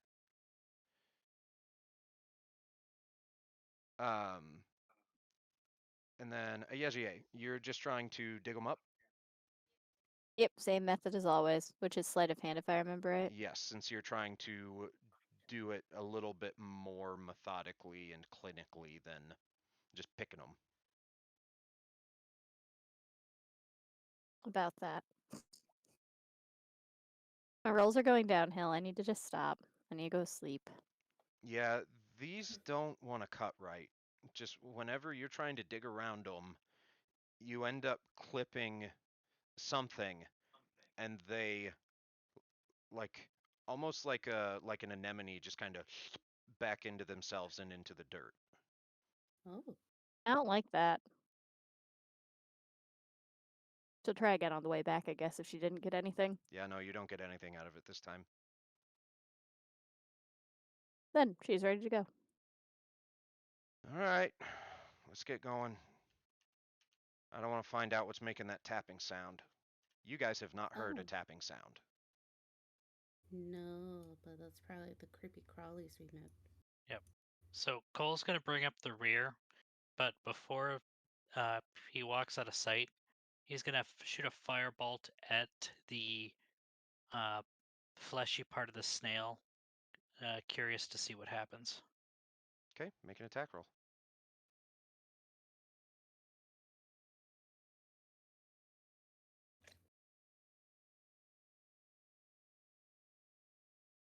Okay, it hits like dead center in the like neck area, and there's a little bit of a sizzle, like you would expect. So it only was fireproof while alive? So it would seem. It was Huh. producing a lot of slime. Huh. Huh? It's gonna take that with him, shrug, and guess off we go. Okay, and with that, before we continue, I am gonna say let's go ahead and take like a 5-minute break. Go ahead and do whatever you got to do. Bathroom, water. I actually have a water right here. Anything else while we get moving on further into the depths? Sounds good. So yeah, we will Excellent. be back in like 5-ish minutes. All right, and for us on the video, you know what that means. That means it's time for wellness break.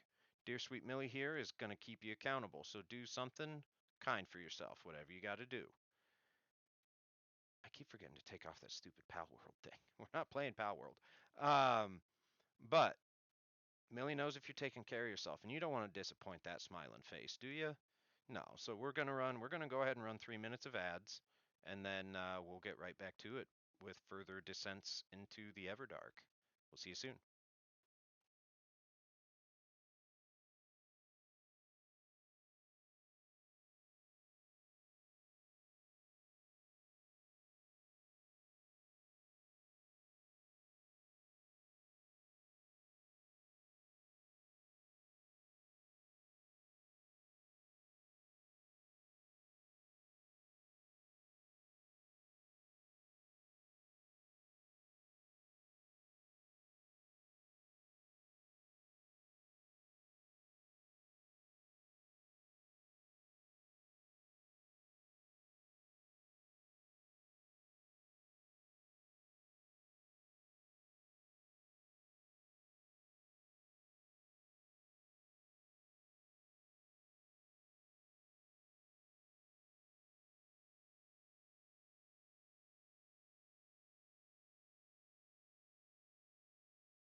Welcome back, everybody. I hope you had an okay wellness break.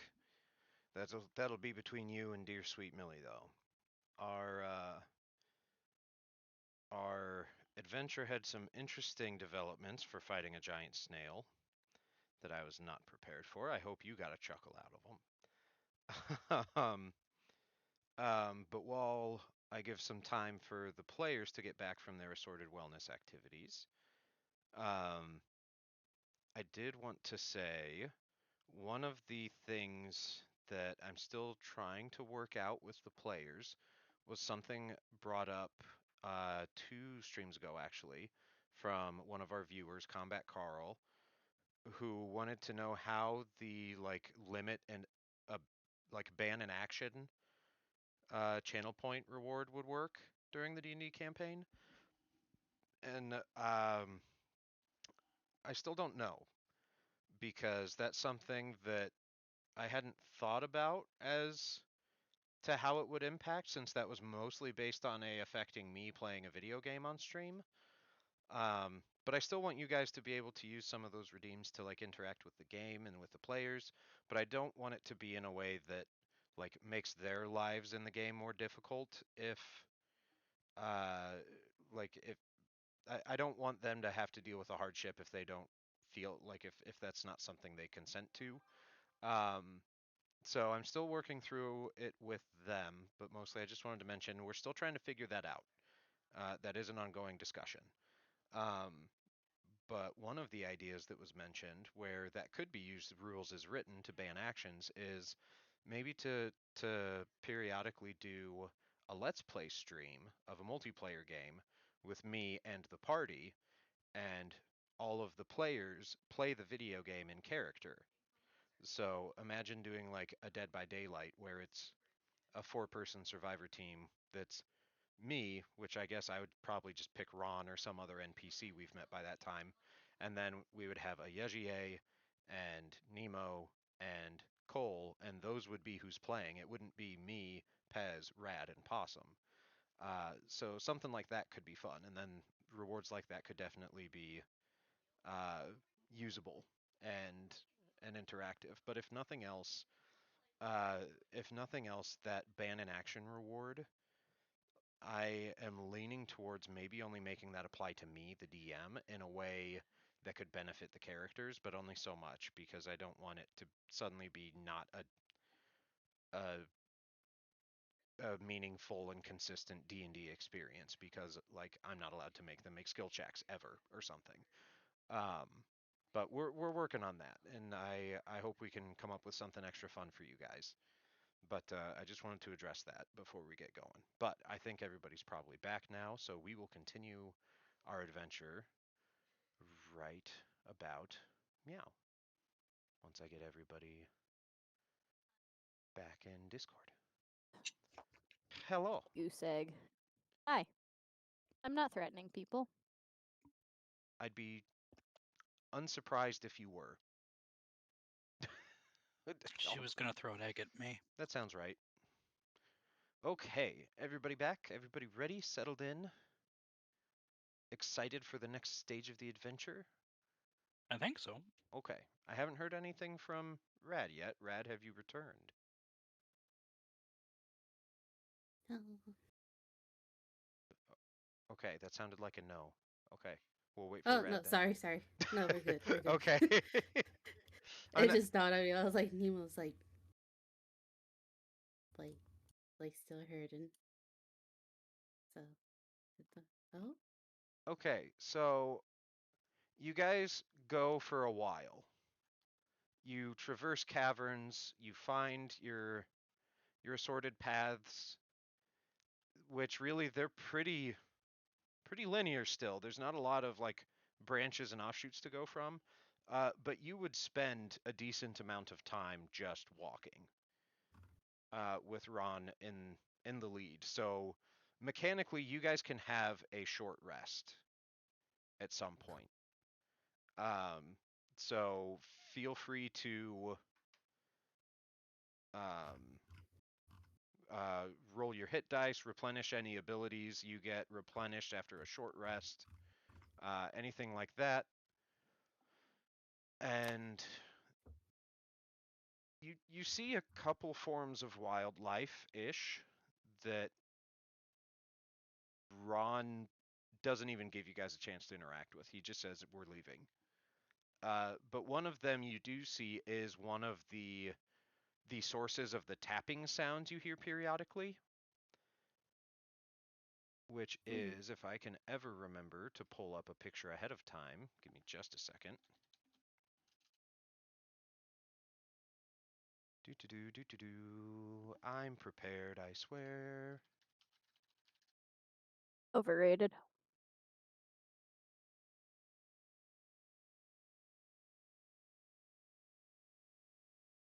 Oh. Uh, these are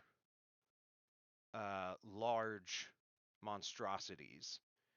The back of them almost looks like a scarab beetle kind of, but they go around tapping the walls and tapping the stones with these giant hook appendages of theirs. And that's a lot of what you've been hearing kind of off in the distance, or at least that Ron refers to when he says he hears a tapping sound. It's apparently these things, but you guys managed to not draw any attention from one, and Ron very much just scoots you along. If you decide you want to go back and find one later, you can. But for now, at least, he would rather you guys get what you came here to do done before you optionally engage any more wildlife that is not hindering you somehow. Which, to be fair, the snail was kind of in your way. And it was super slow. So, like, there's an argument to be made there if it was hindering you or not. We kind of could have walked right past it. You But could yeah. have, but it could have been aggressive. Like I don't remember if you guys tried to go around it and see if it would attack you outright. But that said, after a few hours of unexciting travel and strongly suggested quiet quiet time, so there wouldn't have been much like chance for your characters to chit chat. Eventually, you see before you that the path begins to widen out, and you start to see out the end of it in color. And you step out onto what's a large flat landing that's illuminated by these huge crystalline formations that glow. And as you step out of the walled corridor onto this plateau overlooking a large, mostly flat valley, that lowland is just covered in these crystal formations, going for a very long time. The ceiling above you, you can't see with all the light that's being produced here. It's a very tall ceiling. But looking at it in this way, you get the sense that the crystal lake might not be water. It might just be so many crystals emitting light that it looks like a blanket covering what could be a lake bed with this other form of water, essentially. So that you have made it. Like, if anything were to occur to you, short of being an actual like body of water underground, as a crystal lake, this would be it, because these formations are everywhere, and it's beautiful. It is gorgeous. It's tons of different hues and colors and arrangements and textures of these crystals, and it would honestly probably be a little overwhelming. But then, up ahead of you, out from behind a couple of these formations, you see a different creature step out into your vision. If I can ever find them. Oh, that's right. They're hard to search for on D&D Beyond because there's an accent mark over one of the letters, so it doesn't show up when you try to search it. But this other creature that you see that steps out from behind some of these crystals is it's not the little winged thing in that picture. I don't know what that creature is, but that's just part of the image. But it's this giant ox cow looking shaggy bovine creature that A looks like friend. it could fuck you up if it wanted to. But they're also not particularly big. Like they're not as big as a lot of oxen up on the surface. But they still look like they could maybe get angry. But you see a few of them up here milling about, still kind of like sniffing the ground, and so much of this ground is just stone, or a lot of it is still cobblestone, like the ruins floorings have been. So maybe this was once part of something else, or just rocks that have fallen off the ceiling and just shattered a bunch over time. But every now and then there are some divots in the ground, some little cracks, and those have water in them. And you'll see some of these cow creatures lapping up water out of these little cracks in the ground. Or, as you approach, you'll see some of them munching on mushrooms. And they are Huh? just vibing. Like they poke out and they look at you and they don't seem to give a shit. They just go about their Cool. day. And um as you guys step forward and begin to look around, further ahead past this first group of creatures, the ground does start to slant down, so you could descend into the quote unquote lake and traverse down that way. In fact, that looks like that's pretty much the only way to go, at least from where you are now. Whether there are offshoots at different parts of the lake that go to different directions, you can't tell from here. This cavern is fucking enormous. You could have an entire settlement down here and not be able to still not be able to see from one side of the cavern to the other, even 2 or 3 stories up.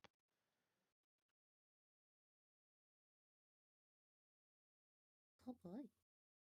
So Ron will continue leading the way, and he is not super comfortable as he kind of gets close to these cows. If on the map you can't see your people, they are in the very top left corner.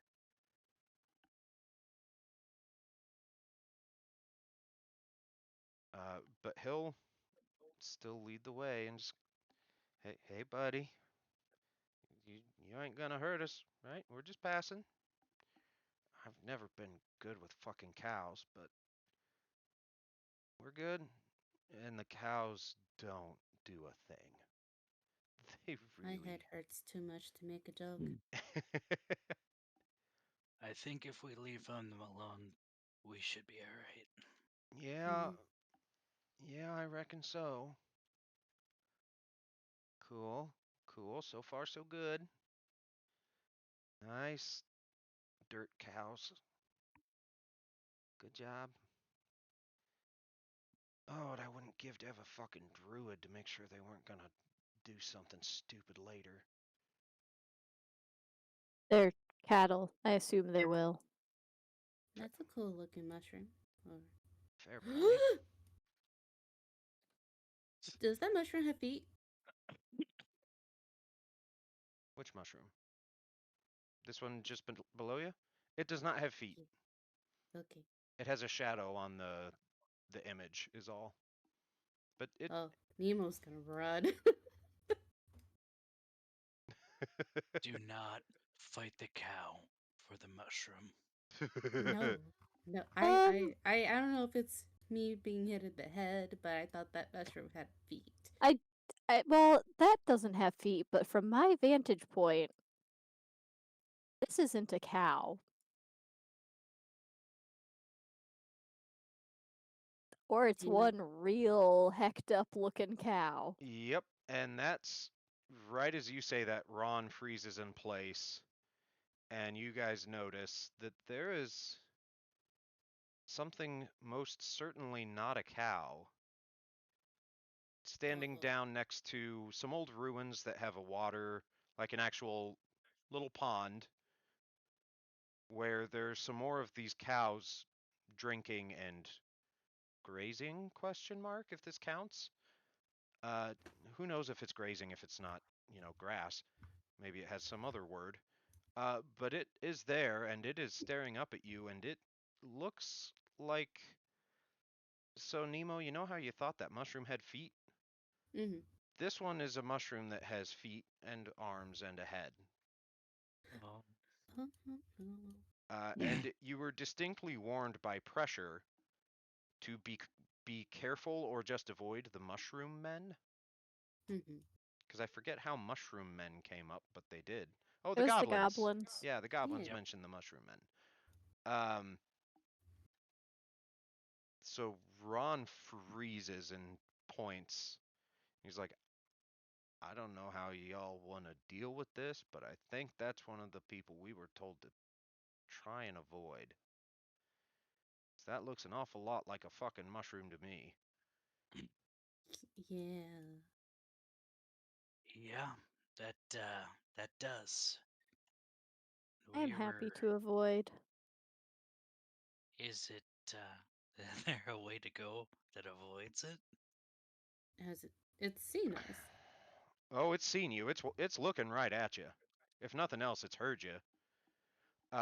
But this kind of ramp going down into the lake is, at least from where you are, unless you want to climb down a like 15, 20 foot essentially cliff, this is really the only way down, and you'll have to pass pretty close to it.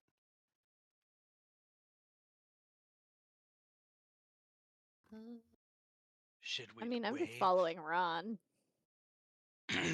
do we? Yeah. Do we wave? Do we? Do we I'm try to thinking make we just. friends? I think we don't acknowledge. Um, I mean, smart play. We might want to put away any weapons, but I'm not sure I feel comfortable doing that with what we heard about him already. I don't know. How do you guys want to play this? This is your show.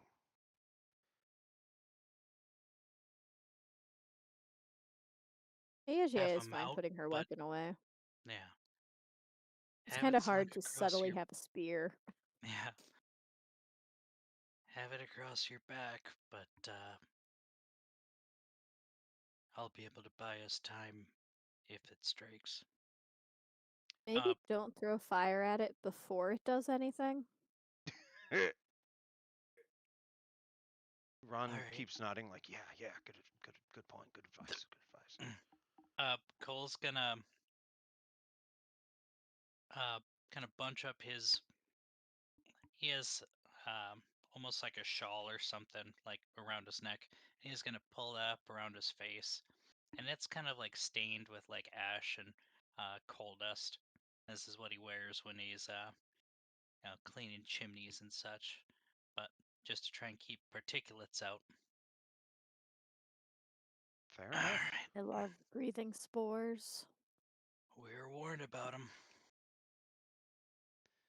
Yep. Oh. Well, I was hired to keep y'all safe. Do you want me to keep my weapon out, or do you want me to put it away? Just know I'm doing so at your request if I do. I'd be fine with him putting it away. We have enough people to stall. Yeah. She says with a lot of confidence for someone with less than 25 hit points. Hmm. Okay. Uh. Then he'll slowly, while this thing is watching, like go through the unloading of his crossbow very slowly. And it does have a strap, and so he'll put the strap over his shoulder and just have it slung on his back, just to kind of, make it known. No sudden movements and all. Um, because Cole feels bad about having uh, a defenseless is the wrong word for what Ron is, but he has a There we go. more easier time. Forgot to give you a So picture of the he mushroom man. Yeah, so Cole's gonna volunteer to go first. Just taking it slow, walking with his staff. Also, I did take some short rest hit points. It's just not updating my bar. Okay. Like the Um, number's updated when I go in, and my little circle is updated. Just my bar isn't updating. It might just be a refresh thing. I'll make sure it's caught up. Okay, just letting people know I am not actually bloodied anymore. Okay, thank you. And If it is I showing assume that way Nemo on would have theirs. probably also healed, so like used a hit dice to recover. oh, I never understood Wolf how is. to do Am I those. going the right way? Yes, you are. Over here. Yep. Okay. You'll just from there have to splish splash through some water. Yep. Okay. And Nemo will use. Ron's kind of going the other way, but he's staying in view. Okay. Cole says he'll lead. Ron goes on his own anyway. Yeah. Nemo also covers her mouth with her little shawl thing. And, Well, there's another like ledge down over here. And so Ron goes and like checks, like peeks over the ledge, and gives y'all a thumbs up. okay. Yeah, I was But gonna we- let Nemo. But we don't want to encircle the thing. Yeah. I was just gonna bring up the tail, have Nemo in the middle since that's our general walking order. Yep, and Ron will come back around and walk over behind you guys in order. I will say, Ayejie is not remembering what she sees on the maps. Oh, heck. Okay, thank you. Same. Like, it's not super important to me at this time. It's just a lot of black. There you go. That should work. Okay, yeah. I just have to 1 minute. Let me Oh, I scramble thought it a was bit. just like a lot of shadows. Yeah, it There we still go. is a lot of shadow, but Yeah. Yeah, see I through now. just, I was gonna say, I just ran Ayejie around a little bit so that I could uncover what we already had uncovered. Yeah. No, sorry, that was a setting failure on my part. Indeed, I wasn't too concerned about it. But now that we're amidst everything, Ayejie is clearly refraining from touching any of the mushrooms. You can tell she wants to. Cole, as you hold on, Cole, hold on. As Oh, you get okay. right about there, let me switch things. Oh shit! real I quick. didn't realize that was a mushroom. That is a mushroom, and the mushroom person very like not freak out, but with very obvious concern starts stepping towards you as you get near that mushroom. Cole, come Cole back. will Come Cole back. will back off. And being this close to it, especially with all these crystalline formations emitting such bright light, the air around this thing, like 20 feet in any direction around it, is shimmering. You can see Oh. the particulate and the spores in the air. Oh yeah, I would want to avoid that. So after I backed off, did the mushroom man continue advancing? Yes. Okay. Way to go, Scoot. Cole. Scoot faster. Um, and he stops and like puts his arms out in front of him and like opens his three long fingers like wide and like moves them around a bit, like flexes them individually. Not quite sure what that is, but it is apparently some kind of deliberate attempt at communicating something. Towards us? Yes, towards you guys. Spirit fingers. Not quite that fervent. I mean, I'll try and insight. Like, I'm not good at it, but I can try. That's up to you. Yeah, Isn't like I'll stare at him for a second. a be gone kind of motion. I clicked the wrong button. Heck. Ooh, that's such a good roll. Wow. You're fairly certain it wasn't aggressive. Okay, I'm good with So that. there's I'll move that. on. Ayesha just cocks her head slightly and just has like her like barely raises her hands a little bit, open palms, and scoots away to follow the rest of the party.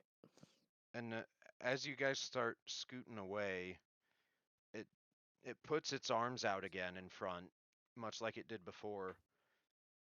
But with its big 3 fingers, it closes them.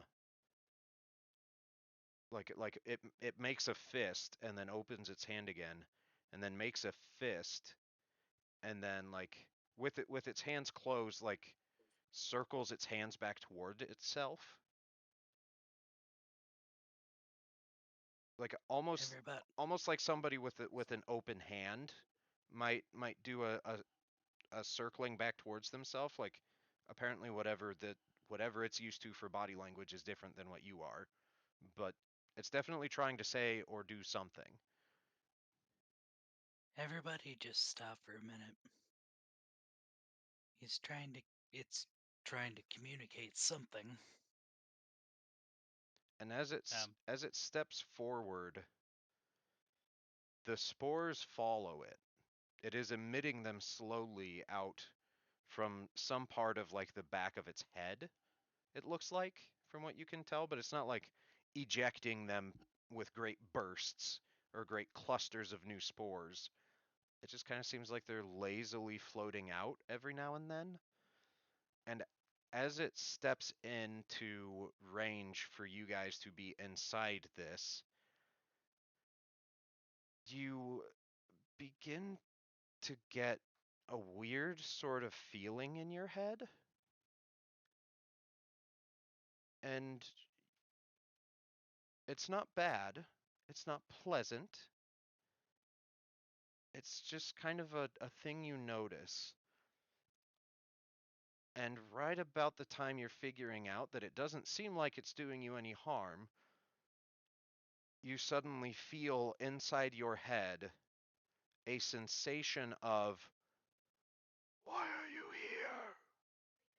We couldn't hear that, didn't come through the mic. Damn. All right, we'll try again. Why are you here? Oh. Ooh, good voice. You don't hear this, you feel it. This is telepathic communication, which I would venture a guess that most, if not none of you, has ever encountered before, because psionics in Evard are very rare. I flinch. But also, I'm not the face here. You get the sense with that feeling in your head, where that same part that felt that little tingling and felt that question, regardless of what language you perceive it to be in, because you don't perceive it as a language. You just kind of know what it's asking. You get the sense that that is somehow a two-way street now. You can also communicate back this way. So as long as you guys are in the spores, you can also telepathically communicate with this creature. Huh. I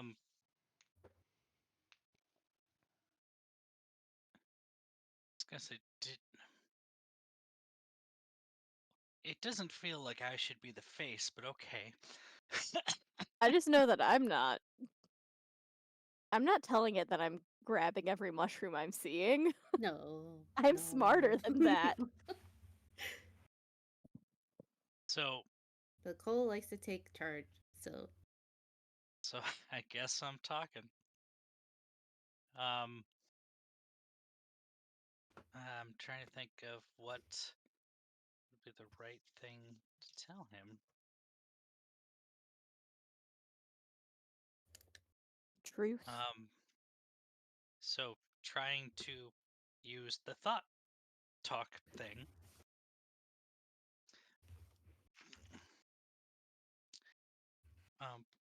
Were we trying to go past the Crystal Lake?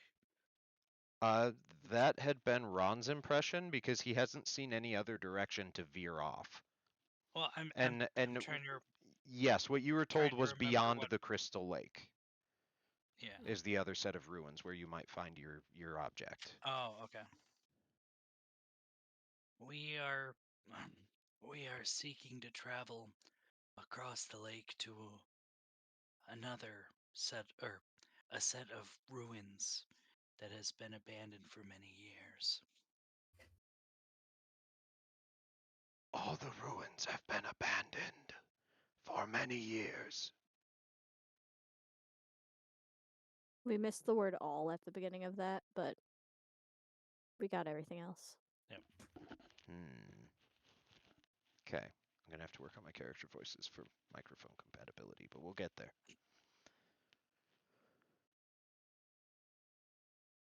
Yes. Mm. We are hoping to explore the ruins and see what can be learned from them. What learning do you wish?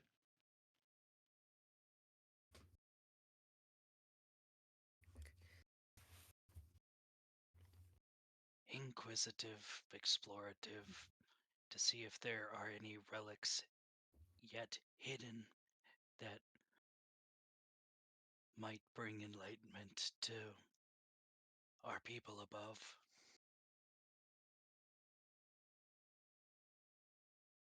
What down here would belong to the people above? Nothing here belongs to the people above. If you will take, you will need permission. From who? From who do we seek that permission? From the sovereign.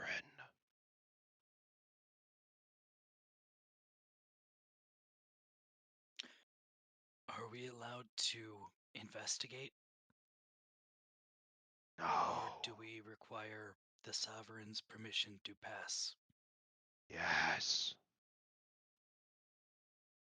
And they turn and point off. So, like, you guys looking out across the lake, not as the map is oriented right now, but imagine yourselves in perspective of your character looking out across the lake.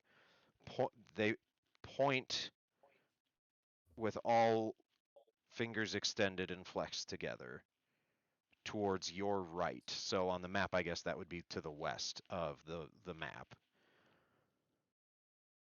The sovereign is that way.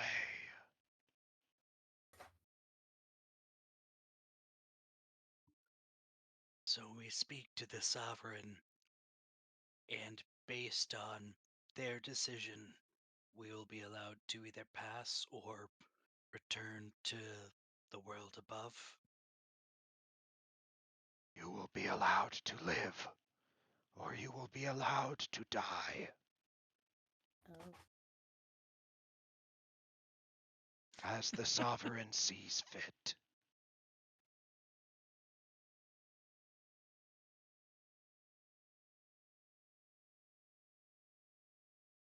You don't get a sense of like threatening energy from this person, and like, to be fair, their body language is hard to read because clearly it's different from what any of you are used to above ground.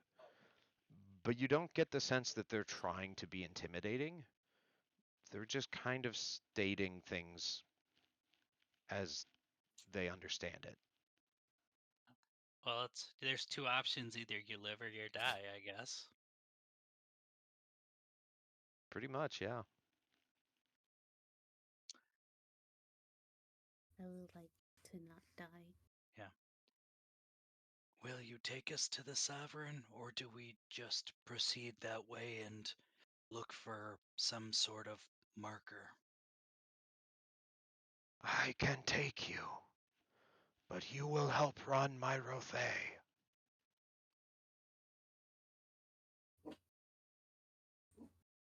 Dear, I'm sorry? Um, I don't understand. The Rothay will come with us. And they turn and point to one of the cows. Apparently, they call them Rothay.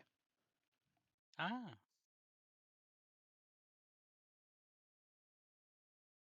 we can do that.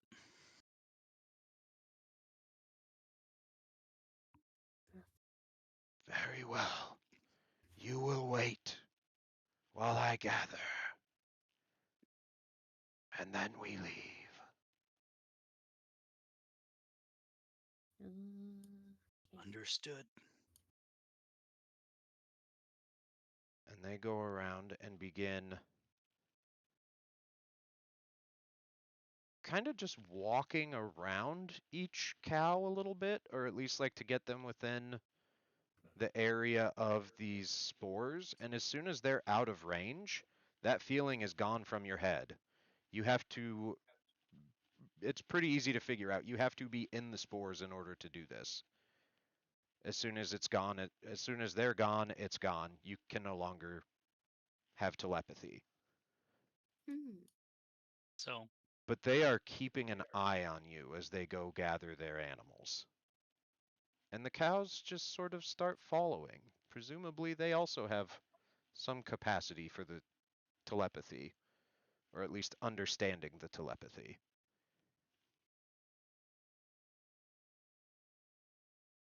But with that, you get gathered and you wait a little bit. The pools down here, these smaller pools, are steaming. It looks like they might be hot springs, and the Mushroom Man gives them a slightly wider berth.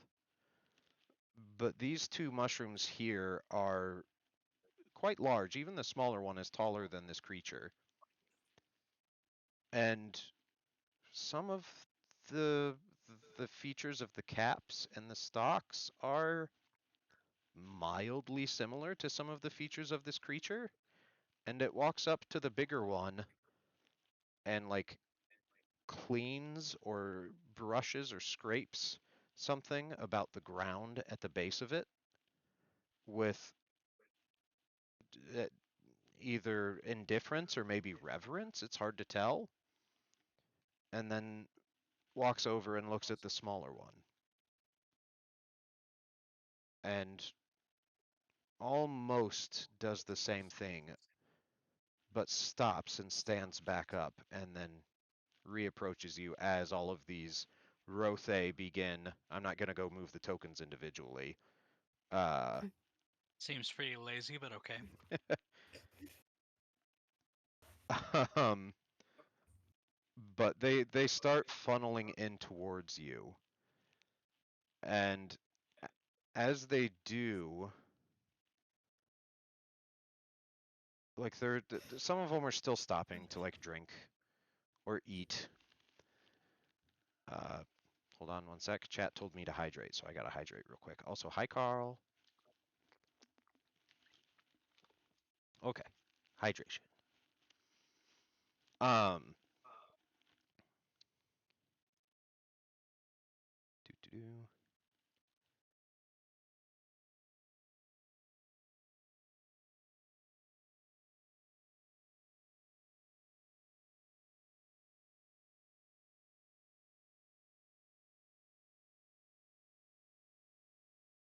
do. Don't mind me. Oh, I clicked the wrong thing. That's a weird looking cow.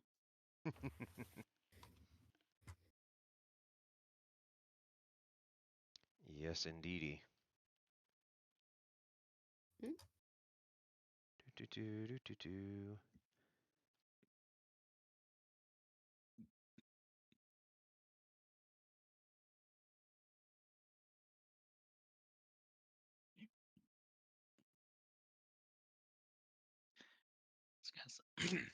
Excuse me. If I remember right, didn't Nemo have the highest charisma of us? Mm-hmm. She's just not. If someone makes the mushroom angry, I don't think Nemo wants it to be her. I was just gonna say she seems to be more of a I'm gonna do my job and let everyone else deal with this problem. It's Individual. more like she can't read them. Can't read the room. Yeah, like she's good with surface people because she can read them and you know, charisma the hell out of them maybe, but She got nothing Charisma's to these people. charisma. I mean, come on. Look, you just saw that they had a body language that we didn't fully understand. He motioned for us to come over in a weird way that none of us understood. So So obviously, you let gotta your watch them. bodyguard do the talking. And you're doing great. Okay. So sorry, I am struggling to find a particular thing. Um, but this orange crystal formation next to you, as this discussion happens, suddenly moves, Oh no. and a huge, I say huge, it's medium sized, but a very large surprise as a some sort of worm-like creature that has like think Stranger Things Demogorgon mouth lunges out and attacks the Mushroom Man. And several others from other crystalline formations nearby all do the same as the Rothe begin passing. Oh no. And these things apparently were just there the whole time. I'm gonna But the firebolt cows. the cows. worm. So well, they're getting a little bit of a surprise round on you, Oh, but okay. well, When I can, on I'm you. firebolting that worm. I say on you. None of you are actually being attacked right now. Oh, okay. It's all the Mushroom Man. I say man just because that's what they were referred to as you. You don't actually know if this creature has a sex or a gender. Um, but them and their cattle are the ones getting bushwhacked here, it would seem. But the thing I can't find for some reason is the enemy stat block. But it's about time for us to end anyway, so we will pick up next time with me resolving their surprise round on these other creatures. And if you guys want to get involved, you can roll initiative, or you could maybe try and run away and see if that works. But I will find the image and the stat block for you as soon as we start next time. Which, so far Next as I time know, will on just be next Dragon week. Ball Z. Precisely, precisely. But that is where we're going to leave off, as yet another creature of the Everdark decides to force its lifestyle upon you and the people around you. The lifestyle being death. It is a way to Footsy. live, briefly.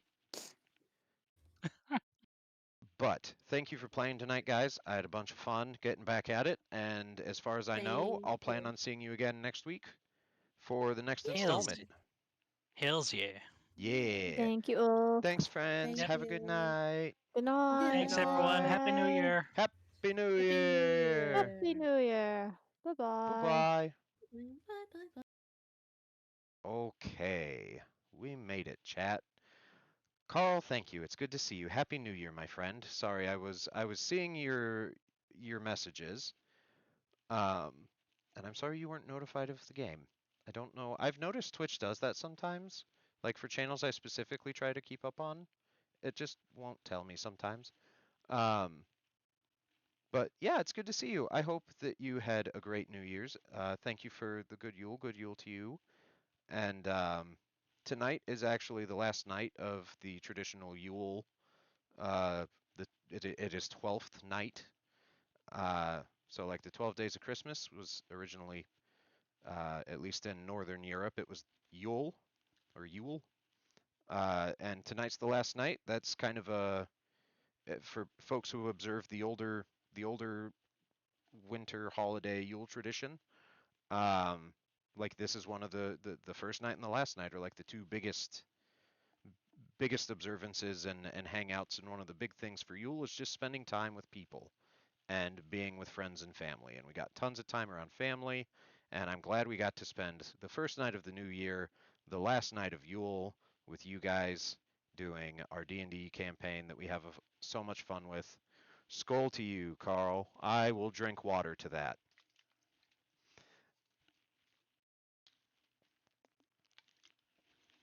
But yeah, unfortunately, that is the end of the stream tonight. But next week, Carl, we'll be here, same time, same place, regular installment, hopefully. So unless something changes, but it'll be in Discord if that's the case.